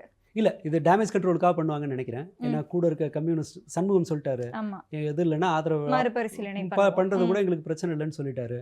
போராட்டம் நடக்கிறதே சிபிஐயோட அலுவலகத்தில் தான். போராட்டத்தில் வந்து தாவேக்காவுக்கு எதிராக பேசுகிறவங்களால அவங்களுக்கு ஒரு வரவேற்பு கிடைக்குது. நான் டிவி கேட்காரங்கன்னு சொல்லி அந்த இடத்துல போய் நின்று பேசுகிற சனம் ஷெட்டியை வெளியில் அனுப்புகிறாங்க. ஸோ நேச்சுரலி இது வந்து டிவிக்கு எதிரான ஒரு மொமெண்டம் கிரியேட் ஆகுதுங்கிற சூழல் வருது. டேமேஜ் கண்ட்ரோலுக்காக இதை பண்ணுறாங்க. பட் அதில் அண்டர்லைன் பண்ண வேண்டியது, தாவேக்கா எந்த வெளிப்படையான நிர்பந்தமும் இல்லாமல் பை டிஃபால்ட் பாஜகவை சங்கடப்படுத்தாத ஒரு அரசியலை செய்யுது. இப்போ இவங்க அதை ப்ரூவ் பண்ணிகிட்டே இருக்காங்க. ஓகே, அந்த அறிக்கையில கூட பெயர் கூட பயன்படுத்தப்படல. இல்ல, அதுக்கு முன்னாடி கூட மோதல்னு குறிப்பிட்டாங்க. டிவிக்கேவோட அஃபிஷியல் ஐடிவிங்ல வர்ற செய்தி என்னன்னா, மாணவர்களுக்கும் காவல்துறைக்குமான மோதல். யார் மாணவர்கள் என்ன கண்ணீர் புகை கொண்டோட வந்தாங்களா, இல்லை அவங்க லத்தி சார்ஜ் எதுவும் பண்ணாங்களா, இல்லை ஏதோ புருஷ முன்னாடி தகராறு பஞ்சாயத்து பண்ணுற மாதிரி அவங்க பேசுகிறாங்க. 2 பேரும் சமாதானமாக போயிடுங்கன்னு சொல்லுவாங்க தெரியுமா. ஏன்னா புருஷ முன்னாடி சண்டையில் நம்ம யார் தப்புன்னு கண்டுபிடிக்கிறது கஷ்டம். இவங்களும் திட்டிருப்பாங்க, அவங்களும் திட்டிருப்பாங்க. அதை போல் இவ்வளவு மென்மையாக பாஜகவை கையாளுறவங்க மெரினா க்ளோஸ் பண்ணுறாங்க, உள்ள ஆட்கள் போகாமல். இது போராட்டங்களுக்கு ப்ரிவென்டிவ் அரெஸ்ட்டுங்கிறது சமீப காலத்தில் நடந்ததே கிடையாது. இப்போ கல்லூரிக்குள்ளே போய் அரெஸ்ட் பண்ணுறாங்க. ஒருத்தர் ஒரு டிஎஸ்பி ரேஞ்சில் ஒருத்தர் அரைகிறார் ஒரு மாணவியை. இது எல்லாமே சமீப காலத்தில் மாணவர்களை இவ்வளவு முரட்டுத்தனமாக, ஈவன் ஜல்லிக்கட்டு போராட்டத்தின் போது நடந்ததுன்னு நினைக்கிறேன். அதன் பிறகு இப்படி ஒரு கையாண்டது அநேகமாக நடக்கலை. பட் எல்லா இடத்துலையும் நடக்குது. சென்னையில், மதுரையில், எல்லா இடத்துலையும் இது நடக்குது. இது ஒரு போலீஸ் கவர்மெண்ட்டாக இருக்க போகுதுங்கிறது ஒன்று. ரெண்டாவது, எந்த சந்தர்ப்பத்திலும் பாஜகவுக்கு ஒரு சங்கடம் ஏற்படாத அளவுக்கான அரசியலைத்தான் டிவிக்கே செய்யுது. இது இது ஒரு பேட் நியூஸ் அலையன்ஸ் பார்ட்டிஸ்க்கு. காங்கிரஸாக இருக்கட்டும், விசிகேவாக இருக்கட்டும், கம்யூனிஸ்டாக இருக்கட்டும், இவங்க எல்லாருமே பாஜக எதிர்ப்பு அரசியலை முன் வச்சு இயங்கிட்டு இருக்கவங்க. அவங்களோட அணி திரட்டலே அப்படி தான் இருக்கும். இப்போ பாஜகவை அனுசரித்து போகிற ஒரு கட்சியோட ஒரு அலையன்ஸில் இருக்காங்க. இப்போ இவங்களுக்கு ப்ரெஷர் அதனால தான் சரி. யோசிச்சு பாருங்கள், எத்தனை வருஷம் டிஎம்கேவோட ஒரு அலையன்ஸில் இருந்தாங்க. நாங்கள் அலையன்ஸை விட்டு போயிடுவோம் அப்படின்னு யாரும் சொல்லலை. அப்போ பட் இப்போ என்ன சொல்ல வேண்டியிருக்குன்னா, இந்த இந்த கருத்தை திரும்ப திரும்ப வலியுறுத்த வேண்டியிருக்கு. ஜோதிமணி சொல்கிறாங்க, நாங்கள் டிஎம்கே நாட்டு நலன் கருதி இந்தியா அலையன்ஸுக்கு வரணும் அப்படின்னு அவங்க பேசுகிறாங்க. ஸோ டிவிக்கே தோளில் உட்காந்துக்கிட்டு நம்மளால் ஒரு நீண்ட கால அரசியலை செய்ய முடியாதுங்கிற ரியலைசேஷனுக்கு அநேகமாக விசிகாவை தவிர மீதி கூட்டணி கட்சிகள் வந்தாச்சு. விசிகா கதி என்னன்னு தெரியல. ஏன்னா ஏற்கனவே விசிகா மொத்தமாக எங்கள்கிட்ட வந்துருச்சுன்னு ஆதவர்ஜுனா சொன்னார். அதனால் அவங்க சைலண்டாக இருக்காங்களான்னு தெரில. பட் இதை தவிர மீதி எல்லாருக்குமே வந்துட்டாங்க. இந்த ப்ரெஷர் இதை எப்படி எதிர்கொள்ள போகிறாங்கன்னு தெரில. இனிமேல் டிஎம்கேவும் ஒரு ஆக்டிவ் கள அரசியல் எதுவும் நடக்கலை இப்போ வரைக்கும். அது எதுவும் நடக்கலை. அதே நிலைமை தான் இவங்களுக்கும். கூட்டணியில் இருந்தாலும் அதை என்ஜாய் பண்ண முடியாத ஒரு நிலைமையில் இருக்காங்க. ஸோ இங்கேயும் வட இந்தியாவை போல மக்களோட ஃப்ரஸ்ட்ரேஷன் கொஞ்ச நாளில் மேலே வரதுக்கான வாய்ப்பு உண்டு. காவேரி தண்ணி கிடையாது, எலக்ட்ரிசிட்டி பிரச்சனை, ப்ரைவேட்டைசேஷன் ரொம்ப அக்ரெசிவாக நடக்குது. நீங்கள் பேருந்துகளை பார்த்தீங்கன்னா இலவச பேருந்துகள் கணிசமாக குறைக்கப்பட்டிருக்குன்னு வந்தது, அது குறித்து இல்லை. அண்டு மற்ற பிரச்சனைகள், நீங்கள் இப்போ போய் சிவகுமாரோட பேச போகிறாரு. இதை அன்புமணி சொன்னதான் ஒரு இது. நீங்கள் அங்கே போய் உட்காந்துட்டீங்கன்னு வச்சுக்கோங்களேன், உங்களுக்கு ஏற்கனவே ஒரு தீர்ப்பு இருக்குது. இந்த இடத்துல கட்டணும்னா இது பஞ்சாயத்தை பேச வேண்டியதுக்கு ஒரு இடம் இருக்கு. நீங்க அங்க போகாம சிவகுமாரோட உட்காந்து பேசும்போது நீங்களே பேசிக்கிட்டா என்ன பண்ண முடியும்? இருதரப்பு பிரச்சனை ஆயிடும். ரெண்டாவது, நீங்க ஒரு பேச்சுவார்த்தைக்கு போறீங்கன்னாலே பிரச்சனை என்னன்னா, 2 பேருக்கும் பொதுவான ஒன்றுன்னு அர்த்தமாயிடுது. விஷயம் அங்கே கட்டக்கூடாதுங்கிறது தான் விதி. நீங்கள் புதுசாக ஒன்றும் கட்டிட முடியாதுங்கிறது விதி. சட்டப்பூர்வமாக உங்களுக்கு ஒரு இம்யூனிட்டி இருக்கும்போது நீங்கள் எனி பேச்சுவார்த்தை நீங்க கொஞ்சம் விட்டு கொடுப்பீங்க, நான் கொஞ்சம் விட்டு கொடுப்பேன். ஆமா, முன்னாடி சொன்னதுதான் 2 பேரும் விட்டு கொடுத்தாதான் ஒரு பேச்சுவார்த்தை சுமூகமா நடக்க முடியும். அப்போ தமிழ்நாடு எதை விட்டு கொடுக்க அவசியமே இல்லாத ஒரு ஸ்டேட் விட்டு தரணும். ஏன்னா புது எதை விட்டு கொடுக்க போறாங்க அப்படிங்கிற ஒரு அது கேள்வி. இதனுடைய நோக்கம் என்னவா இருக்கும்? இதை சென்ட்ரல் போனீங்கன்னா பிஜேபி நீங்க உள்ள இழுக்கணும். இப்போ பிஜேபியை காயப்படுத்தாத, பிஜேபிக்கு சங்கடம் ஏற்படுத்த முடியாத ஒரு தீர்வை நோக்கி தமிழ்நாடு அரசு போகுதுன்னு தான் நம்ம வச்சு. இப்போ சென்ட்ரல் உள்ள இழுத்தாலுமே அவங்களுக்கு இது சாதகம் தானே, காங்கிரஸ் தானே அங்க இருக்கு, எதிராக தானே முடிவு வரும். அது எப்படி தாவேக்காவ? இல்ல அங்க இந்த இஷ்யூவை இந்த மாதிரி பிரச்சனை வேறு திசையில் எல்லா கோட்டையும் அழிச்சிட்டு திரும்ப ஃபர்ஸ்ட்ல இருந்து ஆரம்பிக்கிற மாதிரியானது. நீங்க எவ்வளவு வேணா இழுத்தடிக்கலாம், என்ன வேணா செய்யலாம். அண்ட் எல்லாத்துக்கும் மேல பாஜக கர்நாடகா சைடு வேலை செய்ய தான் வாய்ப்பு உண்டு இந்த விஷயத்துல. கர்நாடகாவுக்கு சாதகமா எப்போதும் அது அப்படிதான் செஞ்சிருக்கு. நீங்க தொடர்ந்து பாத்தீங்க. ஏன்னா கர்நாடகா பாஜக வெற்றி பெற வாய்ப்பு இருக்கிற இடம். ரெண்டாவது தமிழ்நாட்டில் பாஜக ஏற்கனவே ஜெயிச்சிருச்சு. 3 மாசம் ஆச்சு. கிட்டத்தட்ட அவங்க ஆட்சிக்கு வர்ற மாதிரி தானே இருக்கு. நீங்க ஏதாவது ஒரு கஷ்டம் இருக்கா சொல்லுங்க. விபி ஜிராம்ஜி 125 நாள் வேலை திட்டம் என்ன முடிவு? தமிழ்நாடு கூடுதல் நிதி சுமையை ஏத்துக்குச்சு. 5000 கோடி. லெட்டர் எழுதியெல்லாம் பிரயோஜனம் இல்லை. கையெழுத்து போட்டதுக்கப்புறம் லெட்டர் எழுதி பிரயோஜனம் இல்லை. அடுத்ததா ஜல்ஜீவன் மிஷன், பின்தங்கிய மாநிலங்களுக்கு 90% யூனியன் கவர்மெண்ட் நிதி, வளர்ந்த மாநிலங்களுக்கு 50% நிதின்னு சொல்லி ஜல்ஜீவன் மிஷன்ல பாதி செலவை தமிழ்நாடு தலையில கட்டலாம். 3000 கோடி எக்ஸ்ட்ரா செலவு முடிஞ்சு போச்சு. துணைவேந்தர்கள் நியமனம் அதிகாரம் கவர்னருக்கு போறதுக்கான தலையசைப்பை செஞ்சுட்டாங்க. இன்னைக்கே ஒரு யூனிவர்சிட்டி, மனோன்மணி யூனிவர்சிட்டியில சொல்லிட்டாங்க, முதல்ல வந்தே மாதரங்க, கடைசியா தான் தமிழ் தாய் வாழ்த்து அப்படின்னு 3 வருஷத்துல அதையும் முடிச்சிருவாங்க. வந்தே மாதரமே போதும், அப்புறம் தேசத்தாயை விட தமிழ் தாய் முக்கியமானு சொல்லி முடிப்பாங்க. இது ஒரே நாடு ஒரே தேசம். எதுலையும் இது மேகதாது விஷயத்திலையும் பாஜகவை நிர்பந்தப்படுத்தாத ஒரு அரசியல். இந்த இடத்துல பாஜக ஏன் ஒரு எக்ஸ்ட்ரா பாலிடிக்ஸை பண்ணணும்? அவங்க கர்நாடகாவை ஃபோக்கஸ் பண்ண போதுமே வாய்ப்பு இருக்கிற ஒரு இடத்துல. ஸோ தட் இந்த மூவ் வந்து எனிவே பாஜகவுக்கு தான் சாதகமாக இருக்கும். நார்த்தில் லூஸ் பண்ணுற சீட்டுகளை தென்னிந்தியாவின் வழியாக ஈடுகட்ட அவங்களால முடியும். ஆனால் 12 வருடத்துக்கு அப்புறமா ஒரு பேச்சுவார்த்தை நடக்கிறதுக்கான ஒரு ஒப்புதல் வந்ததே பெரிய விஷயம் அப்படிங்கிற ஒரு தரப்பும் பார்க்க முடியுது. இல்லை நம்ம சில விஷயங்கள், அதாவது ஒரு நல்ல நெகோசியேட்டர் இந்த இடத்துல இருக்காங்கன்னு வச்சுக்கோங்களேன். இவர் ஒரு அன்ப்ரூவன் லீடர். அவர் எதையுமே சாதிக்கல. விஜய் சொல்றேன், அவர் வந்து இன்னமும் அரசியல் ரீதியா ஒரு விஷயத்தை நிரூபிக்காத ஒரு லீடர். ஏற்கனவே சிவகுமாரே சொல்லியிருக்காங்க, நம்ம தமிழகத்துல வந்து அவ்வளவு ஸ்ட்ராங்கான லீடர் இல்ல அப்படிங்கறத அவரே மென்ஷன் பண்ணியிருக்காரு. நீங்க இதற்கு முன்பான தலைவர்கள்லாம் பார்த்தீங்கன்னா உங்களுக்கு எம்ஜிஆர் கொஞ்சம் அந்த அளவு பர்ஃபார்ம் பண்ணதா என்னோட அறிவு கேட்டு தெரியல. மற்றபடி நீங்கள் பார்த்தீங்கன்னா கலைஞர் கருணாநிதி ஆகட்டும், ஸ்டாலினோ, அவங்க வந்து தேசிய அளவில் தங்களுடைய அந்த நெகோசியேஷன் பவரை பல சமயங்களில் நிரூபிச்சிருக்காங்க. ஈவன் ஸ்டாலின் தான் இந்தியா அலையன்ஸோட பைண்டிங் ஃபேக்டர். அவரோட முகம் அந்த இடத்துல யோசிச்சு பாருங்க. 2019 காங்கிரஸ் ராகுல் காந்தியை பிரதமர் வேட்பாளர்னு சொல்லலை, ஸ்டாலின் சொன்னார். பீகார் எலெக்ஷனில் இங்கேருந்து ஒருத்தர் போய் அங்கே பேசணும்னு அவசியம் இல்லை. ஒரு சீஃப் மினிஸ்டர் இந்தியா அலையன்ஸோட தலைவராக இவர் அங்கே போனார். அவ்வளோ பவர் இங்கே இருக்கு அப்படிங்கிறதே புரிஞ்சுக்கணும். ரைட், அந்த யூனிட்டியை காட்டுறது ஒன்று. ரெண்டாவது, இது ஒரு முக்கியமான தலைவர்கள்லாம் அதை சப்போர்ட் பண்ணுறாங்க இந்த அலையன்ஸுங்கிற ஒரு புது ஒரு பாசிட்டிவ் சைனை காட்டுற ஒன்று. அது இதை போல் நெகோசியேஷன்லேயோ அல்லது தன்னுடைய தலைமைத்துவத்தை நிரூபிக்கிற மாதிரியோ அல்லது பிரச்சார வலிமையை காட்டுற மாதிரியோன்னு சொல்லி விஜய் எதுவும் அந்த மாதிரி பண்ணலை. அவர் ஏதாவது ப்ரூவ் பண்ணாருன்னா நம்ம அதை எடுத்துக்கலாம். மற்றபடி இந்த இந்த இந்த நெகோசியேஷன் டேபிளில் அவர் என்ன செய்ய போகிறாருன்னு யாருக்கு தெரியும்? என்ன அஜெண்டா, இவங்க யாருக்கிட்ட டிஸ்கஸ் பண்ணாங்க, என்ன மாதிரி அதை செய்ய போகிறாங்க? ஒரு அனைத்து கட்சி கூட்டம் கூட்டலை. இது ஏதோ ஒரு கட்சி முடிவு பண்ண வேண்டிய ஒரு விஷயம் இல்லை. அனைத்து கட்சி கூட்டம் கிடையாது, கிளாரிட்டி கிடையாது. இப்படி இருக்கும்போது இந்த நெகோசியேஷனை வந்து சந்தேகம் தான் படணுமே தவிர இது ஏதோ மாடனா செய்கிறாரு, இங்கேருந்து போகக்கூடிய அமைச்சர் யாரு எதுவுமே தெரியாது, எதுவுமே இல்லை. இன்ஃபேக்ட் நீர்வளத்துறை அமைச்சர்கிட்ட நீங்கள் ஒரே ஒரு வீடியோ காட்டுங்க, அவர் இட்டுன்னு போயிட்டு வந்துடுவார். இல்லை ரைட், அது கூட ஒரு விளையாட்டுக்கு சொல்லலான்னு கூட. அவர் இதுவரை பேசிய ஒரே ஒரு விஷயம் என்ன தெரியுமா? நாம் ஜனநாயகன் ரிலீஸை திருவிழா மாதிரி கொண்டாடணுங்கிறத தவிர அவர் பேசியதிலிருந்து ஒரு ஸ்டேட்மெண்ட், எங்கேயாவது அரசியல் ரீதியான ஒரே ஒரு வாக்கியத்தை சொல்லுங்க. பொலிட்டிக்கலா அவர் நீர்வளத்துறை பார்த்துக்கிறாரு. அவர் ஒரு அரசியல் ரீதியான ஒரு கருத்தை கூட இது வரைக்கும் முன்வைக்கல. இன்ஃபேக்ட் ஸ்கிப் பண்ணிட்டு போறாரு, கையெடுத்து கும்பிட்டுட்டு போயிட்டே இருக்காரு. பத்திரிகையாளர்களை பார்க்கவே இல்லை. இவ்வளவு பலவீனமான ஒரு டீம் முரட்டுத்தனமான கர்நாடகா பாலிடிக்ஸை எப்படி ஹேண்டில் பண்ணுவாங்க? கர்நாடகா வந்து விவசாயிகளோட அரசியல் வந்து பயங்கர ஸ்ட்ராங். ஓகே. நீங்கள் அங்கே இருந்தீங்கன்னா தெரியும். ம். நேரடியாக மூஞ்சுக்கு நேராக சிஎம்கிட்ட அங்கே கேள்வி வைப்பாங்க. ஓ. ம்.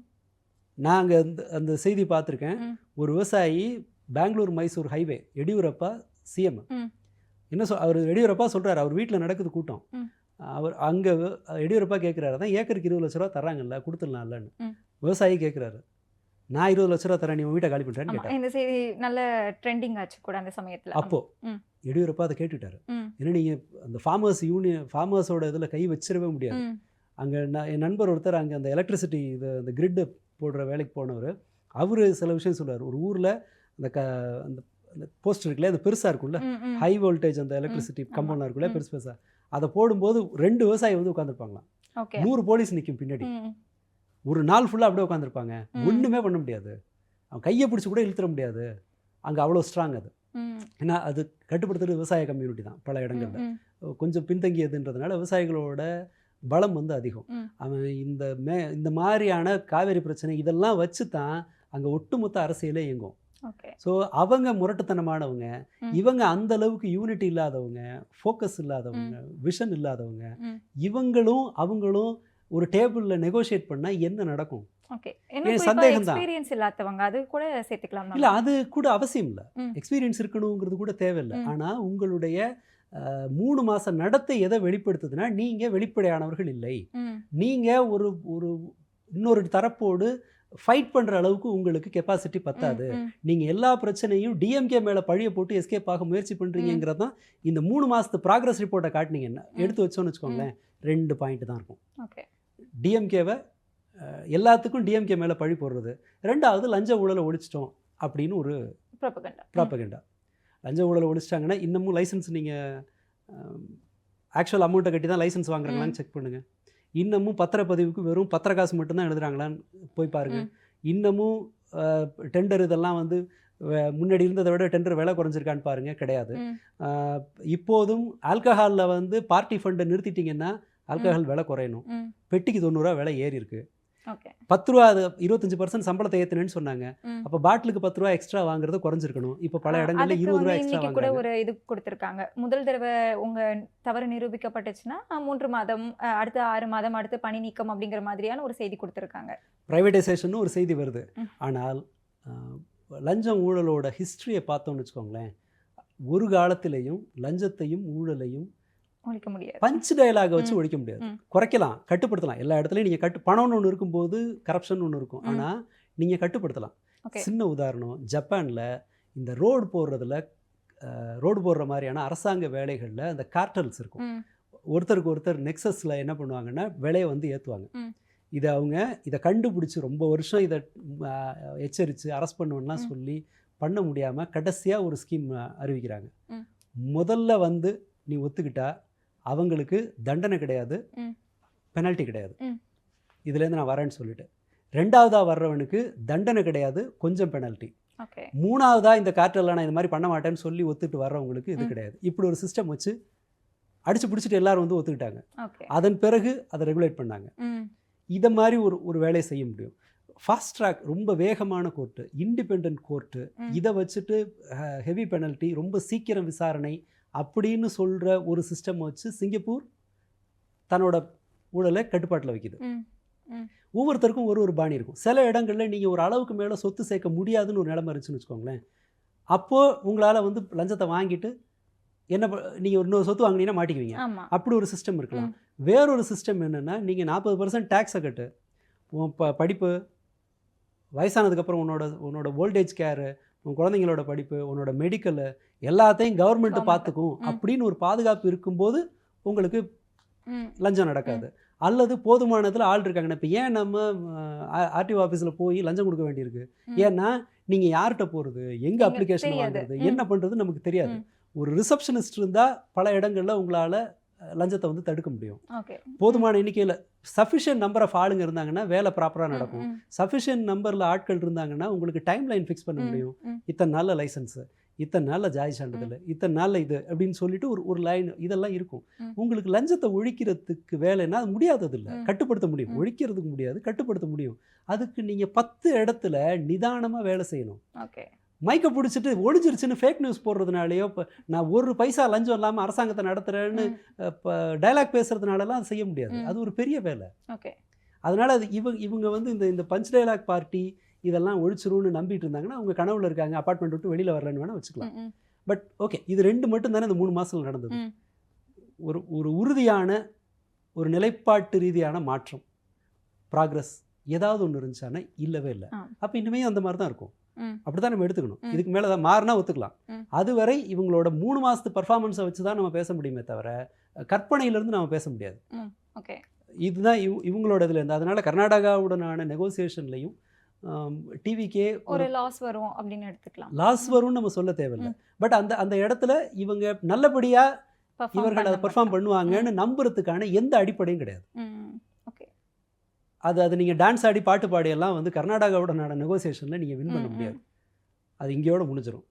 ப்ராப்ளி இன்சைட் சொல்கிறது என்னென்னா இவங்க இந்த பிரச்சனையை இன்னும் மோசமாக்குவாங்கங்கிறதா என்னுடைய இன்சைட் சொல்கிறது. பட் என்னோட நம்பிக்கையை வச்சுட்டு நான் ஒரு கருத்தை சொல்ல முடியாது. பார்க்கலாம் இவங்க இதை என்ன பண்ண போகிறாங்கன்னு பார்ப்போம். இதே சமயம் நம்ம காவல்துறையினரை பற்றி சமீபத்தில் பேசியிருந்தோம். இந்த போராட்டங்கள் அடிப்படையில் இந்த காவல்துறையினரோட அத்துமீறல் அப்படிங்கிறது இந்த 2 மாதத்தில் அதிகமாக இருக்கும் அப்படிங்கிறத பார்க்க முடியுது. தொடர்ந்து நமக்கு இந்த 1 மாதத்துலேயே 3 காவல், இப்போ கூட தூத்துக்குடியில் இதெல்லாம் எதை உணர்த்துது?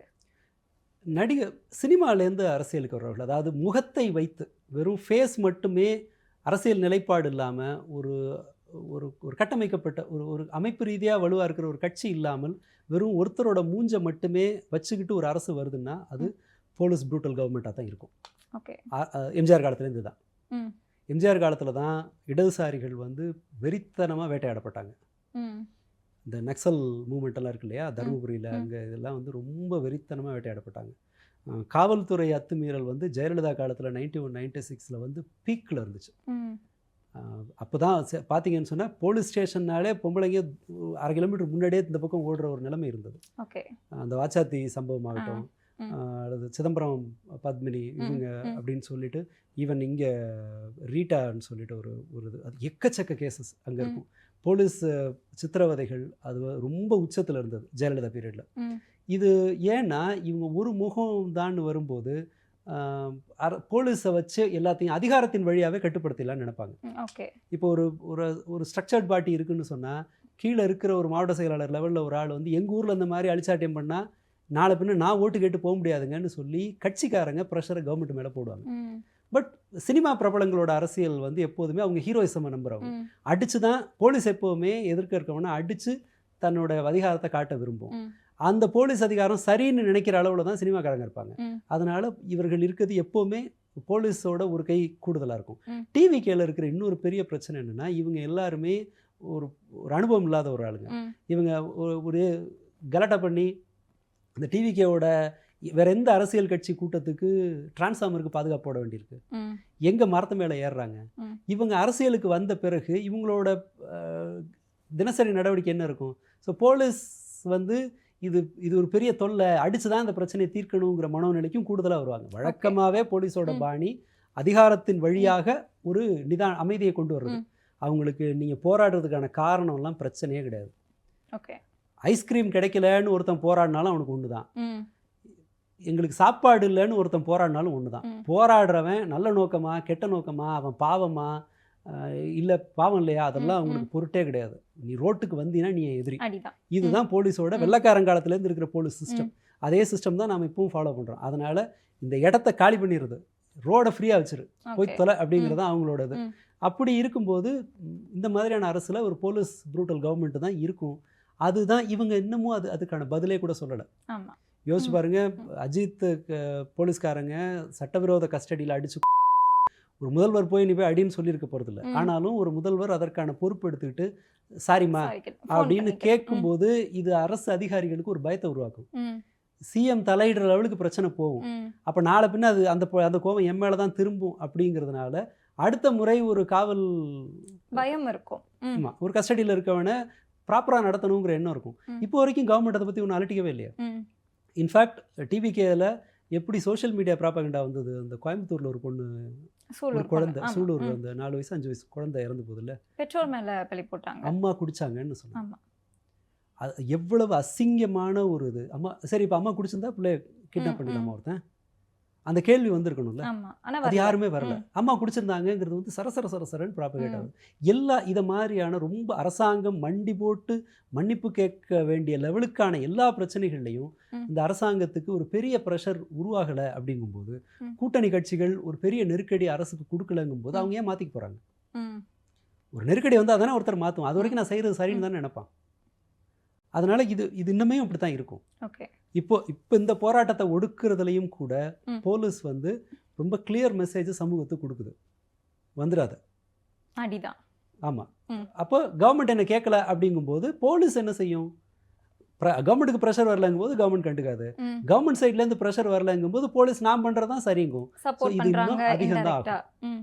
ஆனால் அதில் ஒரு பெரிய பிரச்சனை என்னென்னா, நீங்கள் யதார்த்தத்தில் பாருங்களேன், அடுத்த 2-3 வருஷம் வந்து எல்லா தரப்புலையும் பிரச்சனை வரப்போகுது.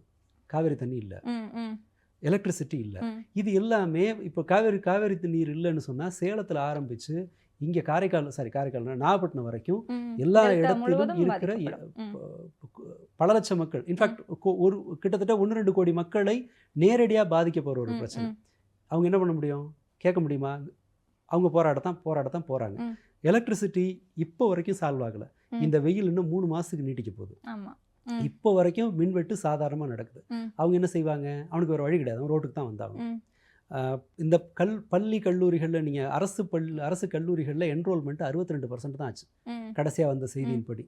40% வேக்கண்ட்டாக இருக்குது. ஸ்கூல்ஸில் ஓராசிரியர் பள்ளிகள் இத்தனை, மாணவர்கள் சேராத பள்ளிகள் இத்தனைன்னு இந்த சிக்கல்லாம் வரப்போகுது. அரசு ஊழியர்கள் ஒரு அவநம்பிக்கையில் இருக்காங்க. தற்காலிக ஊழியர்களோட கூட்டத்தில் போய் நான் அவங்கள பர்மனெண்ட் ஆக்குறேன்னு பேசின இதே அரசு இப்போ தற்காலிக ஊழியர்கள் குறித்து எதுவும் பண்ணலை. ஒவ்வொரு தரப்பும் அதிருப்தியிலையும் அவநம்பிக்கையிலையும் இருக்கும்போது தமிழ்நாட்டில் போராட்டங்கள் நிறைய நடக்கும். இந்த காவேரி பிரச்சனை எல்லாத்துலேயுமே நீங்கள் இவங்க விட்டு தர்ற எல்லாத்துலேயுமே 100 நாள் வேலை திட்டத்தில் அரசுக்கிட்ட பணம் இல்லைன்னா வேலை குறையும், இல்லை அதோட வேலை வந்து சென்ட்ரல் கவர்மெண்ட் டிசைட் பண்ண போகுதுன்னு சொன்னால் அப்போ வேலை குறையும். அவங்க என்ன செய்வாங்க? கவர்மெண்ட்டிட்ட தான் கேட்கணும். பெட்ரோலியம் ப்ரைஸ் விலை ஏறும், மற்ற பொருட்கள் விலைவாசி உயர்வு ஏறப்போகுது, விவசாயம் போய்க்குது. இது எல்லாத்துக்கும் நீங்கள் அரசை தான் கேட்கணும். அரசை கேட்கணும்னா வீட்டில் உட்காந்து கேட்க முடியாது, ரோட்டுக்கு தான் வரணும். ரோட்டுக்கு வந்தால் போலீஸ் அடிக்கும், ரோட்டுக்கு வந்தால் சாலை வந்து போராட்டத்துக்கான இடம் இல்லை, யாரோ தூண்டி விடுறாங்கன்னு. சண்முகம் தான் சொன்னார், தூண்டி விடுறதாங்க எங்கள் வேலை, போராட்டத்தை தூண்டுறதுக்கு தான் இந்த கட்சி இருக்குது, அப்புறம் சும்மா உட்காந்துருக்கிறதுக்காக இருக்குன்னு அவர் சொல்கிறார். கூட்டணி கட்சி தான் சொல்லுது, நம்ம சொல்லலை. அப்போது இது கிட்டத்தட்ட போராடுவதை தவிர வேறு வழி இல்லாத நிலையில் மக்கள் போராட்டத்தை இப்படித்தான் ஒடுக்குவோன்னு சொல்ற அரசாங்கம், நம்ம இதை அப்படித்தான் புரிஞ்சுக்கணும். இது இந்த மாதிரி தான் போகுது. இப்போ நம்ம சொன்னதே இந்த 3 மாசத்துல நடக்கக்கூடிய அந்த பிரச்சனைகளை பத்தி பேசுறோம். இந்த 3 மாசத்துல ஒரு தாவேக்கா அவங்க பக்கம் இருந்து பார்த்தோம் அப்படின்னா 3 மாசத்துல அவங்களால எப்படி சமாளிக்க முடியும்னு நினைக்கிறீங்க நீங்க? இல்லை, அதாவது நீங்க 3 மாசத்துல அச்சீவ் பண்ணணுங்கிறது இல்லை, ஒரு செயலை வென்றெடுக்கணுங்கிறது அல்ல கோரிக்கை, ஆரம்பிச்சிருக்கணுங்கிறது கோரிக்கை. ஒரு டாக்டரோட நிலைமையில் இருக்கீங்கன்னா ஒரு டாக்டர் வந்து ஓபியில் இருக்கிற அதே அளவு வேகத்தோடு ஐசியூவில் இருக்க முடியாது. அங்கே முடிவு வேகமாக எடுக்கணும், ஆக்ஷன் வேகமாக எடுக்கணும். இது ரெண்டும் வேறானது. இது வந்து ஒரு எமர்ஜென்சி. சீரியஸ்லி இவங்க ஒரு அதிர்ஷ்டம் இவங்களுக்கு இருந்தது, ஆனால் அதை தொடர்ந்து ஒரு பெரிய துரதிர்ஷ்டம் வருது. இந்த இதுங்கிறது நான் அவர்கள் தாவேக்கா இப்படி ஒரு வெற்றியை எதிர்பார்க்கவே இல்லைங்கிறதா யதார்த்தம். நீங்கள் வேணால் சமீபத்தில் ஜேசிடி பிரபாகர் சபாநாயகர் சொன்ன கருத்தை பாருங்க. அவர் என்ன சொன்னார்னா, பட்ஜெட்டை பற்றின ஒரு பதிலில் மக்கள் கிள்ளி கொடுப்பாங்கன்னு நாங்கள் நினச்ச போது அள்ளி கொடுத்தாங்க, அதனால முதல்வர் வந்து பட்ஜெட்டில் கிள்ளி கொடுக்காம அள்ளி கொடுப்பாரு அப்படின்னாரு. செகண்ட் ப்ராமிஸை விட்டுருங்க, அது எல்லா படமும் வரும்போது எல்லா நடிகர்கள்லாம் சொல்லுவாங்களே சூப்பராக இருக்கு, இதில் பாட்டுனா பாட்டு இருக்குது, டான்ஸுனா டான்ஸ் இருக்குன்னு சொல்கிற மாதிரி எல்லாம் இருக்குன்னு தான் சொல்லுவாங்க. ஆனால் அதுக்கு முன்னாடி சொன்ன ஸ்டேட்மெண்ட்டு மக்கள் கிள்ளி கொடுப்பாங்கன்னு நினச்ச போதுன்றார். அப்படின்னா ஒரு 10-12 சீட்டு கொடுப்பாங்கன்னு அவர் எதிர்பார்த்துருக்காரு. 108 சீட்டு கொடுத்துட்டாங்க. அப்போ தாவேக்காவே இந்த இதுக்கு தயாராக இல்லை, இப்படி ஒரு வெற்றிக்கு அவங்க தயாராக இல்லை. இப்போ வந்த பிறகு பார்த்தா எல்லா சூழலும் நெருக்கடியாக இருக்குது.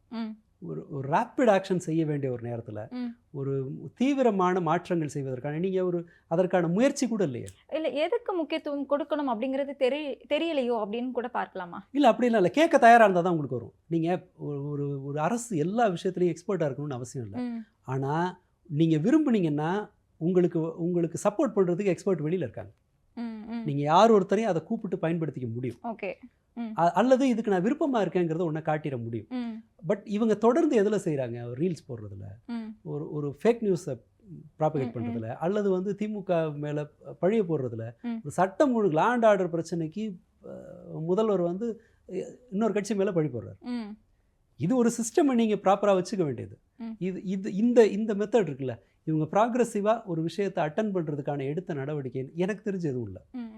அரிதிலும் அரிதாக சில இடங்களில் நடந்திருக்கலாம், அதுலேயும் கூட இது இல்லை. பட் எனிவே நம்ம அந்த மாதிரி ஒரு முயற்சி நடந்த மாதிரி தெரில. இப்போது நீங்கள் பட்ஜெட் ஒன்று தாக்கல் பண்ணுறாங்க. பட்ஜெட் தாக்கல் பண்ணும்போது ஒவ்வொரு துறைக்குமான கூட்டம் நடந்து ஒவ்வொரு துறையும் தன்னோட பரிந்துரையை கொடுத்து அதன் அடிப்படையில் பட்ஜெட் நடக்கணும். இவங்க போய் படத்தில் உட்காந்துட்டு கண்ணை கசக்கிட்டு உட்காந்துருக்குறாங்க. துறை ரீதியான கூட்டங்களும் ஒரு பக்கம் நடக்குது. மினிஸ்டர்ஸோட இன்வால்மெண்ட்டை சொல்கிறேன். முதல் பட்ஜெட் போடுறாங்க, இதில் அவங்களோட கவனம் இந்த இடத்துல நான் இதெல்லாம் செஞ்சுட்ருக்கோன்ற மாதிரியான அறிகுறி எதுவுமே இல்லை. அவர்களுடைய ஆக்ஷன் உங்களுக்கு தெரிந்த இடம் எது? தியேட்டர் தானே.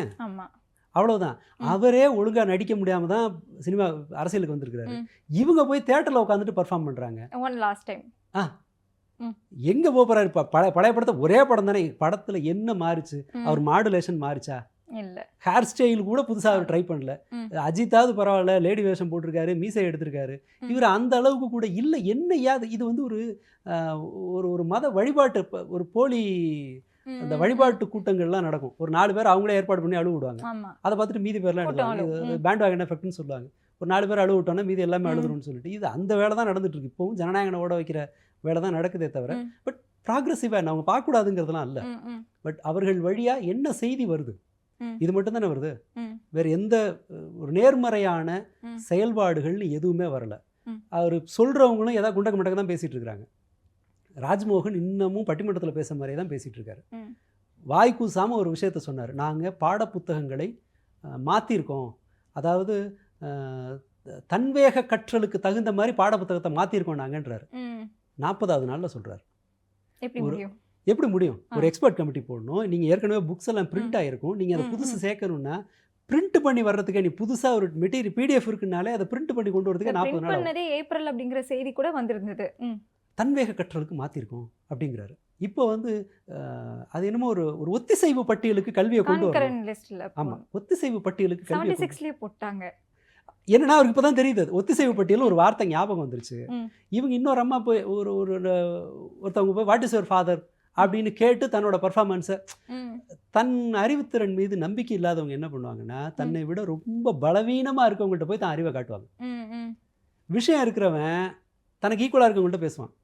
ஏன்னா தப்பாக விஷயம் இருக்கிறவன், அறிவு இருக்கிறவன் வந்து தப்பாக இருந்துச்சுன்னா ஒத்துக்குவான். தனக்கு பர்ஃபார்ம் பண்ணணும், ஆனால் போதுமான அளவுக்கு அதுக்கு நாலேஜ் இல்லைன்னா நான் எங்கே போய் நான் என்னோட வீரத்தை காட்டுவேன்னா என்னோட பலவீனமானவங்கள்ட்ட காட்டுவேன். அந்த பண்ணி தான் அவங்க மாட்டிக்கிட்டாங்க. இப்படி யார் ஒருத்தரும் ஒரு நேர்மறையான ஒரு ஃப்ளெக்சிபிளான ஒரு அரசியலையோ அல்லது வந்து நான் கற்றுக்க தயாராக இருக்கேன், செய்ய தயாராக இருக்கேங்கிற முனைப்பை யாரும் வெளிப்படுத்தலை. ஆர்வம் இல்லைன்னா அவுட்கமும் வராது. பாஜக இதே தானே செஞ்சிச்சு 12 வருஷமாக. PR எக்ஸசைஸு, அந்த ஃபோட்டோ போடுறது, புதுசாக திட்டத்தை அறிவிக்கிறது, அவரோட முகத்தை எப்படி காட்டுவது அப்படிங்கிறது மட்டும்தான் அவங்களோட அரசியலாக இருந்துச்சு. அதனோட ரிசல்ட் தான் இன்றைக்கி ஒரு இன்ஸ்டாகிராம் பேஜ் வந்து ஒரு போராட்டமாக வந்து வளர்ந்து நிற்குது. இங்கேயும் கிட்டத்தட்ட அதை தானே ரெப்ளிகேட் பண்ணுறாங்க. அதிலிருந்து எந்த மாற்றமும் எனக்கு தெரில. எல்லாத்துக்கும் மேலே ஒரு நபரை சாட்டிஸ்ஃபை பண்ணால் போதுங்கிற அளவில் ஒரு அரசாங்கம் இருந்தால் அந்த அரசாங்கம் நல்லா பர்ஃபார்ம் பண்ண முடியாது. ஒரு துறைக்கு ஒருத்தர் இருக்கணும், அவங்க இன்னொருத்தருக்கு பதில் சொல்லணும், அவங்க எல்லாரும் வேற ஒருத்தருக்கு பதில் சொல்லணும். பதில் சொல்ல வேண்டியவருக்கு ஊடகங்களும் பதில் சொல்ல வேண்டிய, கடைசியாக இருக்கிறவர் மக்களுக்கும் ஊடகங்களுக்கும் பதில் சொல்லணும். இதுதான் சிஸ்டம். ஒரு ஆஃபீஸ், ஒரு ஊழியர் தன்னோட ஆஃபீஸருக்கு பதில் சொல்லணும், ஆஃபீஸர் தனக்கு மேலே இருக்கிற ஒரு அதிகாரிக்கு, எல்லாத்துக்குமான அதிகாரிக்கு பதில் சொல்லணும், அந்த அதிகாரி அமைச்சருக்கு பதில் சொல்லணும், அமைச்சர் முதல்வருக்கு பதில் சொல்லணும், முதல்வர் மக்களுக்கும் ஊடகங்களுக்கும் பதில் சொல்லணும். இதுதான் அந்த சைக்கிள். அப்பதான் ப்ராப்பரா இருக்கும். அதே சமயம் இந்த ஒத்திசைவு பட்டியல், அதுலயே நம்ம முதலமைச்சரோட ஒரு ட்வீட்லயுமே ஸ்பெஷல் கன்கரண்ட் லிஸ்ட் அப்படின்னு ஒன்று மென்ஷன் பண்ணியிருந்தாங்க. அது என்ன வித்தியாசம் எனக்கு புரியல. அது இல்லை, அது அவங்க தான் சொல்லணும். ஏன்னா அவங்களுக்கே தெரியாது. யாரோ ஒருத்தர் கீழே இருக்கிற ஒரு ஆள் எழுதி கொடுத்துருப்பாங்க, அவங்க அதை போடுறாங்க, அவ்வளோதான். இதில் இவங்க கன்கரண்ட், அதாவது மத்திய அரசுக்கிட்ட நீங்கள் ஒரு விஷயத்தை கேட்குறீங்கன்னு வச்சுக்கோங்களேன், அதற்கு உங்களுக்கு ஒரு ஸ்ட்ராங்கான காரணங்கள் இருக்கணும். உங்களுக்கு அதை தொடர்ந்து சட்டபூர்வமாகவும் அரசியல் ரீதியாகவும் ஃபைட் பண்ணுற ஒரு துணிச்சல் இருக்கணும். இதெல்லாமே இருந்தால் தான் நீங்கள் பேசுகிற நீங்கள் சொல்கிற வார்த்தைக்கு ஒரு மதிப்பு இருக்கும். அதர்வைஸ் அது சும்மா ஒரு ரோட்டு ஓரம் புலம்புற ஒருத்தரோட ஒரு ஒரு நடத்தைங்கிறதுக்கு மேலே ஒன்றுமே இல்லை. இவங்க அந்த மாதிரியான ஒரு செயலை செஞ்சதே கிடையாது. நீங்கள் லீகலாக மேகதாது விஷயத்தில் லீகலாக ஃபைட் பண்ணுறதுக்கு ஏதாவது ஒன்று செஞ்சாங்களான்னா இல்லை. அதே போல் இந்த விஷயத்துலையும் கூட அதை வலியுறுத்தி ஒரு முறையான தகவல்கள் அடங்கிய ஒரு லெட்டர் இருந்துச்சா. நீட்டுக்கு எதிராக இதுக்கு முன்பு சொல்கிறேன், அந்த ஒரு ஜஸ்டிஸ் ஒருத்தர் ஒரு கமிட்டி ஃபார்ம் பண்ணியிருந்தாங்க இல்லையா, அது எல்லார்கிட்டேருந்தும் மக்கள்கிட்டேருந்து ஒப்பீனியனை வாங்கி அதை கன்சாலிடேட் பண்ணி ஒன்று பண்ணாங்க. குரியன் ஜோசப் தலைமையில் மத்திய மாநில அரசுகளுக்கு இடையேயான உறவு குறித்த ஒரு இது இருக்குது, கமிட்டி இருக்குது. ஈவன் மற்ற இதுலையும் பார்த்தீங்கன்னா ஒரு வழக்கு சரியாக நடக்கணும்னு சொன்னால் அதற்கான தயாரிப்பு கரெக்டாக இருக்கும். யூனியன் கவர்மெண்ட்டோட நீங்கள் சண்டை போடுறீங்கன்னா நீங்கள் எல்லா வகையிலையும் உங்களோட டீம் ஸ்ட்ராங்காக இருந்தால் தான் செய்ய முடியும். இவர்கள் அந்த மாதிரியான ஒரு செயல்பாட்டை அவங்க செய்யலை. அப்படி இருக்கும்போது வெறும் வார்த்தையை மட்டும் வச்சுக்கிட்டு நாம் ஃபயர் விடவே கூடாது. அதனால எந்த பிரயோஜனமும் இல்லை. இன்னொன்று, இவங்க சொன்ன வார்த்தை எப்போ கோரிலேட் ஆகுதுன்னா, நாங்கள் தேவையில்லாமல் யூனியன் கவர்மெண்ட்டோட சண்டை போட மாட்டோம், நாங்கள் இணக்கமாக போகிறோம் அப்படின்னு சொன்னாங்க. அது அவர்களோட ஆக்ஷன்லேயும் வெளிப்பட்டுச்சு. சொல் ஆக்ஷனோட கோரிலேட் ஆகுது. அதை நீங்கள் நம்பலாம். அப்போ இவங்க அனுசரித்து தான் போவாங்கங்கிறத நம்பலாம். பட் ஃபைட் பண்ணுற மாதிரி காட்டுறது வந்து எந்த நடவடிக்கையோடும் ஒத்து போகலை. ஸோ இதை நாம் இதுக்கு ஓவர் வெயிட்டேஜ் கொடுக்க அவசியம் இல்லை. ஒரு செயல் நடக்காமல் இவங்களோட வார்த்தையை மட்டும் வச்சுக்கிட்டு நாம் அது குறித்து ஆராயறதே வேஸ்ட். அது நடக்காதுங்கிற முடிவுக்கு மேலே அதில் பார்க்குறதுக்கு ஒன்றும் இல்லை. இந்த நீட் தேர்வு அப்படிங்கிறதுல மாணவர்கள் ஏன் இவ்வளோ கஷ்டப்பட்டு, அதை பார்த்தாலே ஏன் ஒரு பயம், அதை பார்த்து பொதுவாக இதோட அடிப்படை என்ன அப்படிங்கிறது தெரிஞ்சுக்காம நீட் அப்படின்னாலே ஒரு பயம் வர்றதுக்கான காரணம்? தமிழ்நாட்டில் நீட் ஏற்படுத்தி இருக்கிற விளைவு இருக்கு இல்லையா, அது நாம் நினச்சிட்டு இருக்கிறத விட தீவிரமானது. அது என்ன செஞ்சுருக்குன்னா, நான் ஸ்கூல்களில் வேலை பார்த்தவன், அந்த வகையில் 8வது 9வதுலேயே பசங்க மெடிக்கல் போக வேண்டாம் அப்படின்னு ஸ்ட்ராங்காக முடிவெடுக்கிறாங்க. ஓகே. 10th நல்லா படிக்கிற பசங்க, இதுக்கு முன்னாடி நம்மளோட சிஸ்டம் ஸ்ட்ரக்சர் எப்படி இருக்குன்னா, நல்லா படிக்கிற பசங்க பயாலஜி மேத்ஸ் படிப்பாங்க. அது கொஞ்சம் கஷ்டமான படிப்பு. நீங்கள் நிறைய டேர்ம்ஸை ஞாபகம் வச்சுக்கணும். ஃபிசிக்ஸ் கெமிஸ்ட்ரியே டஃப், இப்போ ரொம்ப டஃப்பாக இருக்குது. நீட்டுக்காக மாற்றிருக்குது. எல்லாரும் ஃபிசிக்ஸ் கெமிஸ்ட்ரி எடுக்க முடியாதுங்கிற லெவலுக்கு பாடத்தை டஃப் ஆக்கியிருக்காங்க. எடப்பாடி காலத்தில் ஆச்சு. அது எதுக்காகனா அப்போ தான் நீட்டில் பாஸ் பண்ண முடியும். பாடம் டஃப்பாக இருக்குது.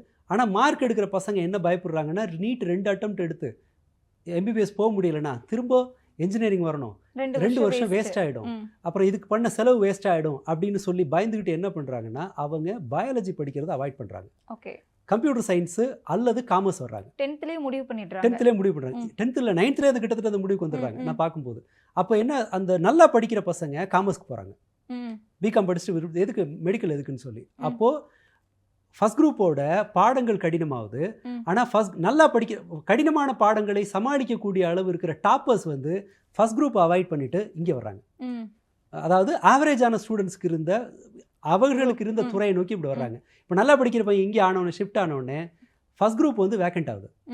அப்போ ஆவரேஜ் ஸ்டூடெண்ட்ஸ் ஃபஸ்ட் குரூப் போகிறாங்க. பாருங்க, பாடம் டஃப் ஆயிருக்கு. அப்போது இது டீச்சர்ஸ்க்கு ஒரு பெரிய குழப்பத்தை உருவாக்குது. என்ன திட்டத்தோட நீ காமர்ஸ்க்கு வந்திருக்கேன்னா தெரியல பசங்களுக்கு. ஒரு காமர்ஸ் டீச்சர் என்கிட்ட சொன்னார், ஏன் இந்த பசங்க இங்கே வர்றாங்க எனக்கு அது புரியல, இவங்களால ரொம்ப சுலபமாக மெடிக்கல் மார்க் வேணும் அப்படிங்கிறதுக்காக கூட வரலாம். இல்லை அதுக்காக இல்லை. அவங்களுக்கு என்னன்னா, நீ ஃபர்ஸ்ட் குரூப் எடுத்தால் டாக்டருக்கு தானே எடுக்கணும், டாக்டர் ரிஸ்க் ஆகுது இல்லை, நான் எதுக்கு அந்த ரிஸ்க் எடுக்கணும் அப்படின்னு காமர்ஸ்க்கு வரும்போது நீங்கள் ஆவரேஜ் ஸ்டூடெண்ட்ஸ்க்கு இருக்க ஸ்பேஸை டாப்பர் ஃபில் பண்ணுறான். ஆவரேஜ் ஸ்டூடெண்ட்ஸ் டாப்பரோட இடத்துக்கு போகிறான். ரெண்டோட தேவையும் வேற வேற, இன்னும் கொஞ்சம் டிஃபிகல்ட் ஆகுது. இங்கே இருக்கிற டீச்சர்ஸுக்கு அது ஒரு இதாக இருக்குது, ரொம்ப ரொம்ப இந்த ஸ்ட்ரக்சர் குழம்புது. நமக்கு என்ன ஆகுதுன்னா, அறிவியல் துறைகளுக்கான சப்ளை கட் ஆகுது. நீங்கள் இஸ்ரோவில் 2000 வேக்கண்ட் இருக்குது. நீங்கள் ப்ராப்பர் நல்ல ஃபிசிக்ஸ் படித்த ஒருத்தன் தான் அந்த இடத்துக்கு வரணும். சயின்ஸுக்கு ஆள் வரலைன்னா அடுத்த என்ன ஆகும்? உங்களுக்கு பாராமெடிக்கல் கோர்சஸ்க்கு பிஃபார்ம் எல்லாம் ரொம்ப நல்லா படிக்கிற பசங்க தான் பிஃபார்முக்கு வரணும். இப்போ பிஃபார்முக்கு வர வேண்டிய இடத்துல பிஃபார்முக்கு ஆட்கள் சப்ளை குறையுதுன்னு சொன்னால் நாளை பின்ன நமக்கு திறமையாளர்கள் கிடைக்க மாட்டாங்க. இது ஒரு பிரச்சனையா? டீச்சர்ஸுக்கு அது ஒரு பெரிய தலைவலியாக இருக்குது. நல்லாவே தெரியும், இந்த பையனால் ஒரு ஃபிசிக்ஸ் கெமிஸ்ட்ரி பயாலஜியோட கிட்டத்தட்ட நான் பார்க்கும்போது 900 பக்கம் இருந்துச்சு.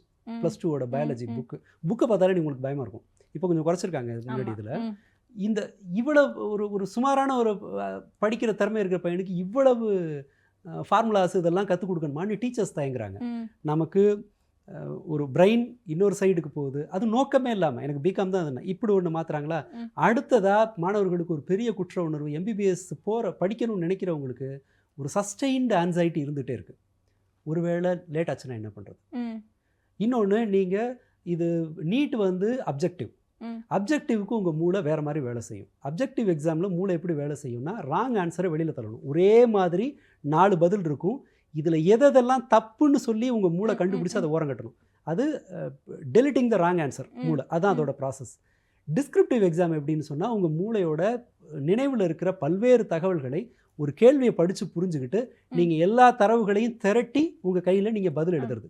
டிஸ்கிரிப்டிவ்க்கு மூளை வேறு மாதிரி வேலை செய்யும். இப்போ நம்ம ஒரு ஸ்டூடெண்ட்டை எங்கே கொண்டு வந்து தள்ளி விட்டுருக்கோம்னா, அவன் மெடிக்கல் படிக்கலைன்னா என்ஜினியரிங் போகணுங்கிறதுக்காக +2லேயும் அவன் டாப்பராக இருக்கணும், நல்லா படிக்கணும். நீட்டுக்கும் மூளையை இன்னொரு வகையில் இது பண்ணணும். இது ஒரு வண்டியை லக்கேஜ் எடுக்கிறதுக்கும் டிரான்ஸ்போர்ட் பண்ணுறதுக்குமா ஒரே இதுக்கு பயன்படுத்தும் போது என்ன ஆகுனா ஏதோ ஒன்று டிஃபிகல்ட்டாக இருக்கும். நீங்கள் டிரான்ஸ்போர்ட் வெஹிக்கிளில் லக்கேஜ் ஏற்றுனீங்கன்னா ப்ராப்பராக பண்ண முடியாது. லக்கேஜ் ஏற்றுறதுல ஆட்களை ஏற்றுனீங்கனாலும் அவன் டிஸ்கம்ஃபர்ட்டாக இருப்பான். இது ஒரு குழப்பமான ஒன்று. நான் ரொம்ப எளிமையான உதாரணம் சொல்கிறேன், இதை விட கஷ்டம் அது. இப்படி மாணவர்களுக்கு 2 சுமை இருக்கிறதுனால அவங்க ஸ்ட்ரெஸ்ஸுக்கு ஆளாகிறாங்க. எங்கள் அப்பா அம்மாவோட செலவை நீங்கள் கணக்கு போட்டு பார்த்தீங்கன்னா 8ஆவதுலேருந்து +2 வரைக்குமே நீங்கள் நீட்டுக்காக தயாரிச்சிங்கன்னா 3 லட்ச ரூபா 4 லட்ச ரூபா செலவாகும். இப்போ பணத்தை இன்வெஸ்ட் பண்ணும்போது ஒரு ஸ்டூடெண்ட்டுக்கு பயம் வருது. இது ஒரு மாதிரி ஒரு டிப்ரெஷனும் இது வருது. 2 வருஷம் 3 வருஷத்தை செலவு பண்ணிட்டாங்கன்னா அதுக்கப்புறம் மெடிக்கலை விட்டுட்டு என்ஜினியரிங் வர அவங்களுக்கு தயக்கம் இருக்குது. என்ஜினியரிங்கும் மற்ற கோர்சஸ் வர அவங்களுக்கு தயக்கம் இருக்குது. ஏன்னா அவன் கூட படித்தவன் 3rd இயர் போயிருப்பான். இப்போ போய் நான் 1st இயர் சேர முடியாது. இப்போ அவங்க என்ன பண்ணுறாங்கன்னா மெடிக்கல் தான் அப்படிங்கிறதுனால அதை ஃபிக்ஸ் பண்ணிட்டதுனால எனக்கு ஃபாரினில் மெடிக்கல் சீட்டை தேடுன்றாங்க. அவங்க முன்னாள் சோவியத் நாடுகள்லையோ எங்கேயோ அல்லது பிலிப்பைன்ஸ்லையோ போய் 40-50 லட்ச ரூபா கூடுதலாக செலவு பண்ண வேண்டியிருக்கு. நீங்கள் அந்த மாணவர்கள் மத்தியில் நீட் உருவாக்கி இருக்கிற டேமேஜ்னு ஒரு ஸ்டடி எடுத்தீங்கன்னு வச்சுக்கோங்களேன், ரத்த கண்ணீர் வரும். இதுதான் தமிழ்நாட்டில் வந்து ஏன் நாம் நீட்டை ரொம்ப தீவிரமாக எதிர்க்கணும்னா இது நம்முடைய அந்த கல்வி கட்டமைப்பு மேலே கல்லெடுத்து அடிக்குது. கம்ப்ளீட்டாக டிஸ்ட்ராய் பண்ணியிருக்கு. நீங்கள் ஸ்கூல் லெவலில் செக் பண்ணால் தெரியும். இதனுடைய தீவிரம் தெரியாமல் தான் பாஜக இன்னமும் அது என்ன பண்ணுதுன்னா திறமையான மருத்துவர்கள் வர்றாங்க, கிடையவே கிடையாது. ஏன் ராமச்சந்திராவில் அந்த மாதிரியான ப்ரைவேட் காலேஜஸில் பணம் கொடுத்து படிச்சுட்டு வர்றவங்களாம் இருக்காங்க. மணிப்பால் யூனிவர்சிட்டியில் பணம் கொடுத்து மேனேஜ்மெண்ட் சீட்டில் சட்டப்பூர்வமாகவே படிச்சுட்டு வர்றவங்களாம் இருக்காங்க. அவன் என்ன வயிற்றில் பண்ண வேண்டிய ஆப்ரேஷன் தொண்டையில் பண்ணுறான். மெடிக்கலை வந்து நீங்கள் ஓரளவு தயார்படுத்தி அங்கேயும் பாஸ் பண்ணிட்டு தான் வரப்போகிறாங்க. மெடிக்கல்லாம் எக்ஸாம் பாஸ் பண்ணிட்டு தான் வரப்போகிறாங்க. இது ஒரு அப்பட்டமான ஒரு அவதூறு மேனிப்புலேட்டிவ் பிரச்சாரம். இதனுடைய டேமேஜை நாம் ரியலைஸ் பண்ணும்போது ரொம்ப காலம் கடந்திருக்கும். இப்போதே சப்ளை கிடையாது. கவுன்சிலிங் வர்றாங்க இல்லையா, கவுன்சிலிங் வரும்போது நீங்கள் பார்த்தீங்கன்னா 10 வருஷம் முன்னால் கவுன்சிலிங்க்கு சாதாரண மக்கள் பேக் எடுத்துகிட்டு தூரத்துலேருந்து வந்து இறங்கி ரொம்ப சாதாரண மக்களாக இருக்கும். இன்றைக்கி போய் கவுன்சிலிங்கில் பாருங்கள், மெடிக்கல் கவுன்சிலிங்கில் வெறும் கார் தான் வருது. வசதி இல்லாதவர்கள் சிஸ்டமேட்டிக்காக உயர்கல்வியிலிருந்து அப்புறப்படுத்தப்பட்டிருக்காங்க. ஓகே, இன்னொரு குற்றச்சாட்டு, அந்த அளவுக்கு நம்ம எஜுகேஷன் சிஸ்டமாக நம்ம ஸ்ட்ராங் பண்ணியிருக்கலாம் இல்லையா அப்படின்னு சொல்லிட்டு ஒரு குற்றச்சாட்டு இருக்குது. நான் சமீபத்தில் வந்து நீயானாவோட ஒரு வீடியோ ஒன்று பார்த்துருந்தேன். அந்த பொண்ணு வந்து கட் ஆஃப் வந்து 199.25 அப்படிங்கிற மாதிரி மென்ஷன் பண்ணுறாங்க. அப்போது 199.25 கட் ஆஃப் எடுத்த ஒரு பொண்ணுக்கு நீட்டே இவ்வளோ பயமாக இருக்குது அப்படிங்கிற ஒரு கேள்வியை வைக்கிறாங்க. அதான் நம்ம முன்பே சொன்னோம் இல்லையா, இது ரெண்டும் வேறு வேறு விதமான தேர்வு. Objective, descriptive. ஆமாம், ரெண்டுக்கான தயாரிப்பு முறையே வேறு. இன்ஃபேக்ட் அப்ஜெக்டிவ் டைப் எக்ஸாம் எதுக்காகனா பெரும்பாலும் பயன்படுத்துவாங்கன்னா நிறைய பேர் இருக்காங்க அப்படின்னு வச்சுக்கோங்களேன். அப்ஜெக்டிவ் வந்து திருத்துறவனுக்கு ஈஸி, டிஸ்கிரிப்டிவ் திருத்துறவனுக்கு கஷ்டம், உட்காந்து வாசிக்கணும், இது பண்ணணும். அப்ஜெக்டிவை கம்ப்யூட்டரில் ஃபீட் பண்ணிங்கன்னா அரை மணி நேரத்தில் உங்களுக்கு மொத்த ரிசல்ட் வந்துடும். 10 லட்சம் பேருக்கு நீங்கள் திருத்திடலாம் உங்களுக்கு எக்கோ சிஸ்டம் கரெக்டாக இருந்ததுன்னா. அதனால ஒரு எக்ஸாம் வந்து ஸ்டூடெண்ட்டுக்கு கன்வீனியண்ட்டாக இருக்கணும். ஒரு சேஞ்ச் வந்து மாணவர்களுக்கு சுலபமாக இருக்கணும். டீச்சருக்கு ஈஸி பண்ணுறது கவர்மெண்ட்டுக்கு ஈஸி ஆக்குறதுமா ஒரு வேலை இல்லை. அப்போது சப்ஜெக்ட் வந்து சரியாக தான் இருக்குது, அந்த பேட்டர்ன் வந்து சரியில்லை அப்படின்னு சொல்லிட்டு. அது மட்டும் இல்லை, நீங்கள் எஜுகேஷன் சிஸ்டமில் ரிஃபார்ம் பண்ணணுமானா பண்ணணும். இந்தியாவில் 40% பள்ளிகளில் லேப் கிடையாது. நீங்கள் எப்படி சயின்ஸை சொல்லிக் கொடுப்பீங்க? 90% பள்ளிகளுக்கு இன்டர்நெட் கிடையாது. நீங்கள் எப்படி புது டெக்னாலஜியை கொண்டு போய் அங்கே அறிமுகப்படுத்துவீங்க? டாய்லெட் இல்லாத ஸ்கூல்ஸ் இருக்குது, ஓராசிரியர் பள்ளிகள் இருக்குது. நீங்கள் எஜுகேஷனுக்கு யூனியன் கவர்மெண்ட் செலவு பண்ண தொகை கடந்த 12 வருஷத்தில் 50% குறைஞ்சிருக்கு. இன்ஃப்ளேஷன் கணக்கு பார்த்தீங்கன்னா 4 மடங்கு குறைஞ்சிருக்குன்னு அர்த்தம். இப்படி இதை செய்யாமல் நான் எக்ஸ்ட்ரா 2 புக்கை கொடுத்துட்டா மட்டும் படிச்சிருவான் அவன். அதல்ல, நீங்கள் அதை எளிமைப்படுத்தணும்னு சொன்னால் அதுக்கு செய்ய வேண்டிய வேலை வேறு. நான் 100% ஒத்துக்கிறேன். ஆனால் இதை விட மோசமாக இருந்த எஜுகேஷன் சிஸ்டம்லேருந்து மரத்தடி ஸ்கூல்லேருந்து சயின்டிஸ்ட் வந்தான்ல இந்தியாவில், புதுசாக திறமையான டாக்டர் வந்தான்ல. ஏதோ ஒரு ஆள் சாதிச்சிட்டாங்க அப்படிங்கிறதுக்காக நம்ம ஒட்டுமொத்தமாக பேசுவோம். இல்லை நீங்கள் நல்லா கவனிச்சு பாருங்கள். இப்போது இங்கிலீஷ் ப்ராப்பராக நடத்த ஆள் இல்லாத காலத்தில் வந்தவர்களுக்கு இங்கிலீஷ் எவ்வளவு தெரிஞ்சிருக்கு. இப்போது கம்ப்ளீட் ஸ்கூலே இங்கிலீஷ் பேசுகிற இடத்துல இங்கிலீஷோட அவுட்கம் எப்படி இருக்குது பாருங்கள். ஒரு வாத்தியார் இருந்து 2 வாத்தியார் இருந்து 400 பசங்களை கையாண்ட பள்ளிகளில் 40 வருஷம் முன்னாடி வந்த மாணவர்கள் எவ்வளவு எழுதுகிறாங்க, அவங்களோட எழுத்துத்திறன் எப்படி இருக்குது, இப்போ எழுத்துத்திறன் எப்படி இருக்குது பாருங்கள். இல்லை நீங்கள் யூத்தை போய் பாருங்கள், இங்கிலீஷ் நல்லா தானே படிக்கிறாங்க. ஏன் வாட்ஸ்அப் மெசேஜ் எல்லாமே தங்கிலீஷில் டைப் பண்ணுறாங்க? இங்கிலீஷில் எழுத வேண்டியதானே. சிக்கல் என்னென்னா நாம் வசதி அதிகமாக்குனது அல்ல பிரச்சனை, சிக்கல் வேற எங்கேயும் இருக்குது. பிரச்சனை என்னன்னே நம்ம இன்னும் கண்டுபிடிக்கல. அதை விட்டுட்டு ஒரு ஃபேன்சியாக இருக்குங்கிறதுனால சிஸ்டம் மாற்றணும், அதை மாற்றலாம் தான். பட் விஷயம் என்னென்னா, அலங்காரம் பண்ணணுமானா அலங்காரம் பண்ணலாம், மேக்கப்பில் தப்பு கிடையாது. சாப்பாடு இருக்கும்போது அதை பண்ணணும். சாப்பாடு போடாமல் நம்ம மேக்கப்பை வலியுறுத்த முடியாது. ஓகே, இது ஒப்பீடு ப்ராப்பரான ஒப்பீடு இல்லை. எஜுகேஷனில் சேஞ்ச் வேணுமானா வேணும். பட் அதுக்கு முன்பு இங்கே இருக்கிற போதாமைகளை நம்ம சரி பண்ணணும். மேலே மேலே மேலே ஒரு ரெஃபார்ம்னு சொல்லிட்டு மாணவர்களுக்கு அது சுமை ஊட்டக்கூடியதாக இருக்கக்கூடாது. அவங்களோட அடிப்படை உரிமைகளை கொடுத்துடணும். அவங்களோட மென்டல் ஹெல்த் இங்கே ஒரு முக்கியமான ஒன்று. அவங்களோட எதிர்காலம் குறித்து எதிர்கால பாதுகாப்பு நமக்கு முக்கியமான ஒன்று. இப்போவும் போட்டித் தேர்வுகளுக்கு இந்திய பெற்றோர்கள் 70,000 கோடி ரூபா வருஷத்துக்கு செலவு பண்ணுறாங்க. இந்த மாதிரி எஜுகேஷன் நீட்டு மாதிரியான தேர்வுகளுக்கு இந்த கோச்சிங் கொடுக்குற ஃபீஸ், இந்த 70,000 கோடிங்கிறது என்ன? அவங்களோட எதிர்கால சேமிப்பு, கடன், அவங்களோட எதிர்காலத்துக்கான சேமிப்பு அல்லது கடன்லேருந்து தான் அந்த 70,000 கோடி வருது. இதெல்லாம் தான் ரிஃபார்ம் பண்ணணும். நீங்கள் அதெல்லாம் செஞ்சுட்டிங்கன்னா தனக்கு வேண்டிய வழியை அவனே கண்டுபிடிச்சிப்பான். இப்போ நீங்கள் சொன்ன மாதிரியே நம்ம பேன் நீட் அப்படிங்கிறத எடுத்து வைக்கிறோம். இன்னும் பல போட்டித் தேர்வுகள் இருக்குது. அதுக்கு ஏன் நம்ம அவ்வளோ இம்பார்ட்டன்ஸ் கொடுக்கறது இல்லை? தமிழ்நாட்டில் கேட்குறீங்களா? இல்லை, தமிழ்நாட்டில் போட்டித் தேர்வுகள்னா அங்கே அதுதான் தலைவிதி. இங்கே உங்களுக்கு வேறு பல வாய்ப்புகள். இப்போ டிஎன்பிஎஸ்சியோ யூபிஎஸ்சியோ நான் மென்ஷன் பண்ணல, இன்ஜினியரிங் படிக்கிறதுக்காக, ஆசிரியர் தேர்வுக்காக, அப்படி பல இது இருக்க தானே செய்யுது நமக்கு. இல்லை, நம்ம சிஸ்டமே அப்படித்தான். அதாவது பாதையை கடினமாக்கி ஆட்களை குறைக்கிறது, எல்லாருக்கும் வசதியை ஏற்படுத்துறது இல்லை. ஒரு ஈக்குவல் சேலரி, எல்லாத்துக்கும் ஓரளவு நியாயமான சேலரி இருந்துச்சுன்னா இந்த போட்டிகள்லாம் இருக்காது. விருப்பம் இருக்கிறவன் அந்த கோர்ஸுக்கு போவான். இதை படித்தா தான் சாஃப்ட்வேர் இன்ஜினியர் வர முடியும் அப்படிங்கிறதுனால இன்ஜினியரிங்க்கு அடிச்சுக்கிறாங்க. இது ஒரு போதுமான வேலை வாய்ப்பு இல்லை, நியாயமான சம்பளம் இல்லைங்கிறதோட ஒரு விளைவு இது. இவங்க மேலும் மேலும் போட்டித் தேர்வுகளை அதிகரிக்கிறதுனா அது ஒரு பிஸ்னஸ். அது நீட்டையும் இதையும் நம்ம கம்பேர் பண்ண முடியாதுன்னு சொல்கிறீங்களா? இல்லை, ஒரு காம்படிட்டிவ் எக்ஸாம் தேவையில்லைங்கிறது இல்லை, சில இடங்களில் தேவைப்படும். ஆனால் அதை ஒரு விதியாக்க முடியாது. எல்லா இடத்துக்கும் மேலும் மேலும் மேலும் மேலும் லாவுக்கு ஒரு என்ட்ரன்ஸ் எழுதணும், இன்ஜினியரிங்க்கு ஒரு இல்லை கலைக்கல்லூரிகளுக்கு ஒரு என்ட்ரன்ஸ் எழுதணுங்கிறது கூடுதல் தேர்வுகளை திணிப்பதனால ஒரு சமூகத்தை அறிவாளிகளாக்க முடியாது. சமூகத்தை அறிவாளி ஆக்கிறதுக்கு நீங்கள் பிரைமரி ஸ்கூலில் உங்கள் கவனம் திரும்பணும். அதுதான் விஷயம். அடுத்ததாக ஏன் ஒரு முன்னேறிய நாட்டில் மெடிக்கலுக்கு அவ்வளோ பெரிய அடிதடி இல்லை அப்படின்னு சொன்னால் எல்லா படிப்புக்கும் ஒரு நியாயமான வேலை இருக்கும். இதெல்லாம் தான் ரெஃபார்முங்கிறது. நீங்கள் இங்கே அரசாங்கம் செய்கிற ஒரு தவறு என்னென்னா, போட்டி அதிகமாகுது, போட்டியில் ஆட்களை ஷார்ட் லிஸ்ட் பண்ணுறதுக்கு ஒரு ஜஸ்டிஃபையிங் மெத்தட் தேவைப்படுது. அதனால் நாம் ஒரு எக்ஸாமை வேலைகளுக்கு வச்சோம். அல்லது ஒரு இன்ஜினியரிங்க்கு நீங்கள் இஸ்ரோ மாதிரி ஒரு இடத்துக்கு சில ஸ்கில்ஸ் வேணும், அந்த ஸ்கில் இருக்கான்னு செக் பண்ணுறதுக்கு அவங்க ஒரு எக்ஸாம் வைப்பாங்க. அது நியாயம். நீங்கள் எல்லா பசங்களுக்கும் அப்படி ஒரு தேர்வை கட்டாயமாக்குறது இருக்குல்ல, எல்லா உயர் படிப்புக்கும் ஒரு தேர்வு தேவைன்னு கட்டாயமாக்குறது என்னென்னா, ஒரு பியோர் அது ஒரு மக்களை கல்வியிலிருந்து ஓட வைக்கிறதுக்கான ஒன்று, அல்லது அந்த தேர்வின் வழியாக ஒரு ரெவென்யூ ஜென்ரேட் பண்ணணுங்கிறது, முதலாளிகளுக்கு லாபம் தரணுங்கிறது. இது ஒரு டஃபர் சப்ஜெக்ட். இது நம்ம ரொம்ப டீட்டெயிலாக ஒன்று பார்க்குற மாதிரி இருக்கும். ஏன் அறிவு கட்டின வகையில் இதை சொல்கிறேன். எல்லா இடத்திற்கும் போட்டித் தேர்வுங்கிறதெல்லாம் அவசியம் இல்லை. நீங்கள் ஒரு +2 எக்ஸாமை இன்னும் கொஞ்சம் ஆரம்பத்துலேருந்து கல்வியை கொஞ்சம் சரி பண்ணி, போதுமான ஆட்கள், போதுமான அடிப்படை வசதி, இந்த தேர்வை நியாயமாக நடத்துறதுன்னு செஞ்சுட்டு அந்த தேர்விலிருந்தே நீங்கள் பெரும்பாலான படிப்புகளுக்கு ஆட்களை கொண்டு வந்துட முடியும். ரொம்ப போட்டி இருக்கிற 1-2க்கு வேணால் நீங்கள் ஒரு இதை வச்சுக்கலாம். அதுலேயும் கூட நீங்கள் +2 மார்க்லேருந்தே நீங்கள் இன்ஜினியரிங்கை சூஸ் பண்ண முடியும். கட் ஆஃப் இருக்குது, கட் ஆஃப் சிஸ்டம் இருக்குது.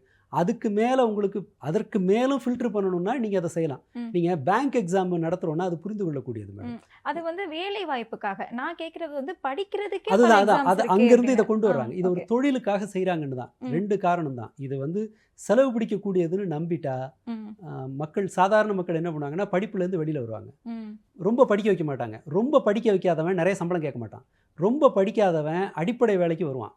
இந்த மிஷின் ஓட்டுற வேலை அல்லது வந்து கூட்டுற வேலையை ஏதோ ஒரு வேலைக்கு ஒரு ஆள் வரணும்னா படித்தவன் அதை வர தயங்குவான்ல. இப்போ படிப்பை சாதாரண மக்கள்கிட்டேருந்து பிடுங்குறாங்கன்னு தான் நான் புரிஞ்சுக்கிறேன். யூனியன் கவர்மெண்ட்டோட இந்த ஸ்கீம் என்னென்னா அவங்களோட அந்த வர்ணாசிரம தத்துவத்திலேருந்து வருது. கூட்டுறவன் கூட்டணும்.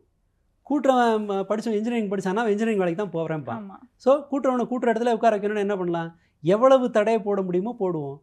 மிஞ்சி வர்றவன் பிழைக்கட்டும், இல்லாட்டி இப்படியே ஆகட்டும். இப்போ என்னோட கேள்வியே வந்து நான் ஆரம்பத்தில் கேட்டது தான். அப்போ நம்ம எல்லா படிப்புக்கான போட்டித் தேர்வையும் தானே எதிர்க்கணும். ஒய் பர்டிகுலராக நீட் அப்படின்னு? இல்லை நீட் வந்து ஏற்கனவே இருந்த ஒரு இப்போவும் சொல்கிறேன், அந்த இன்ஜினியரிங்க்கு என்ட்ரன்ஸ் வேணுங்கிறது வேண்டாம். அந்த லா காலேஜஸ்க்கு வேண்டாம். இப்போ இருக்கிற சாதாரண ஆர்ட்ஸ் அண்ட் சயின்ஸ் காலேஜுக்கும் கொண்டு வர போகிறேன்றாங்க. அதெல்லாம் தேவையில்லை. எங்கே நீட் வேணும்? எய்ம்ஸுக்கு எல்லா ஸ்டேட்லேருந்தும் சண்டை போடுவோம் இல்லையா? இந்த தமிழ்நாட்டிலேருந்து போகிறவனும் எய்ம்ஸில் எனக்கு சீட்டு வேணும் பாங்க. ஐஐடிக்கு எல்லா ஸ்டேட்ல இருந்தும் ஒருத்தர் நான் ஐஐடி போகணும்பாங்க.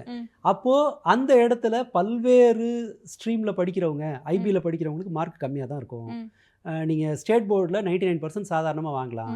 சில ஸ்டேட்டில் வந்து எவாலுவேஷன் சிஸ்டம் ரொம்ப டஃப்பாக இருக்கும். அவங்க எல்லா மாநிலங்களுக்கும் பொதுவான ஒரு இடத்துல போட்டித் தேர்வுங்கிறது ஒரு தலைவிதி. இப்போ ஐஐடி ரேஞ்சுக்கு அண்ணா யூனிவர்சிட்டி இருக்குன்னா அங்கே போகிறதில்ல. அல்லது ஐஐடி அளவுக்கு அரசாங்கம் பணம் கொட்டலை அப்படின்னா, பணம் கொட்டாமல் இருந்துச்சுன்னா இது ஈக்குவல் ஆகிடும். இப்போ பல மாநிலங்கள் சண்டையிடும் போது, பல மாநில மாணவர்கள் ஒரு போட்டிக்கு தயாராகும் போது நாம் அவங்களுக்கு ஒரு நியாயமான ஒரு வாய்ப்பை கொடுக்க வேண்டியிருக்கு. அப்போது அந்த இடத்துல ஒரு காமன் என்ட்ரன்ஸ் எக்ஸாம் ஜஸ்டிஃபைபிள். தமிழ்நாட்டுக்குள்ளே தான் இருக்குது. தமிழ்நாட்டுக்குள்ளே ஏற்கனவே ஒரு எவாலுவேஷன் சிஸ்டம் இருக்குங்கும்போது இந்த இடத்துல நீ என்னோட வீட்டுக்குள்ளே நான் என்ன பண்ணணுங்கிறத நீ ஏன் எக்ஸாம் வைக்கிறேங்கிறது தான் கேள்வி. நீட் இந்த இடத்துல தான் பிரச்சனையாகுது. அவங்க அதற்கு முன்னாடி ஜிப்மர் இது மாதிரியான இதுக்கெல்லாம் இருக்கும்போது நம்ம எதுவும் கேள்வி கேட்கல. அது முழுக்க யாரோ ஒருத்தர் 2 பேரும் ஃபைட் பண்ணுறான். 2 பேருக்கும் காமனாக ஒரு என்ட்ரன்ஸ் வரணும். பஞ்சாபோட பாடம் தமிழ்நாட்டை விட ஈஸி, கேரளாவை விட எவாலுவேஷன் வந்து தமிழ்நாட்டில் ஈஸின்னும் போது தமிழ்நாட்டு மாணவர்கள் அது ஒரு அட்வான்டேஜ் எடுப்பாங்க. +2 மார்க்கை நான் பொருட்படுத்த மாட்டேன்னு சொல்கிறதுல ஒரு நியாயம் இருக்குது. நீங்கள் எல்லா ஸ்டேட்டுக்கும் அதை ஏன் கொண்டு வரணும்? இது இந்த நான் புரியுற மாதிரி சொல்கிறேன்னா இதை நான் விஷயத்தில் அவ்வளோதான். இங்கே ஏற்கனவே ஒரு மெக்கானிசம் இருக்குது. இங்கே வெளிமாநில மாணவர்கள் போட்டி போட அவசியம் இல்லைங்கும்போது இங்கே ஒரு என்ட்ரன்ஸுங்கிறது அவசியம் இல்லை.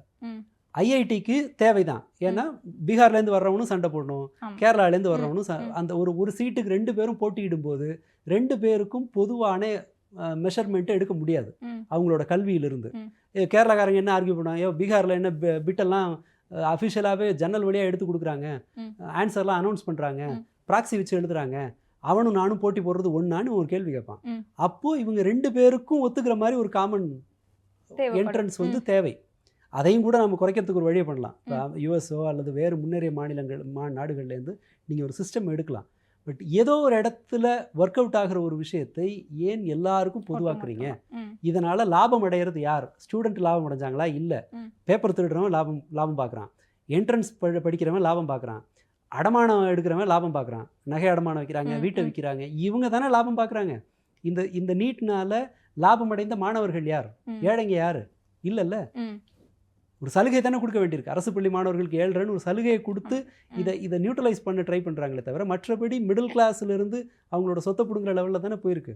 ஒரு திட்டத்தில் நஷ்டம் அதிகமாக இருக்குது, லாபம் யாரோ ஒருத்தருக்கு போகுதுன்னா நாம் அதை ரீகன்சிடர் பண்ணி தானே ஆகணும். அந்த இடத்துல தான் நம்ம அந்த நியாயத்தை பேச வேண்டியிருக்கு. கண்டிப்பாக சார், நிறைய தகவல்கள் பகிர்ந்துட்டீங்க. ரொம்ப நன்றி. நன்றி.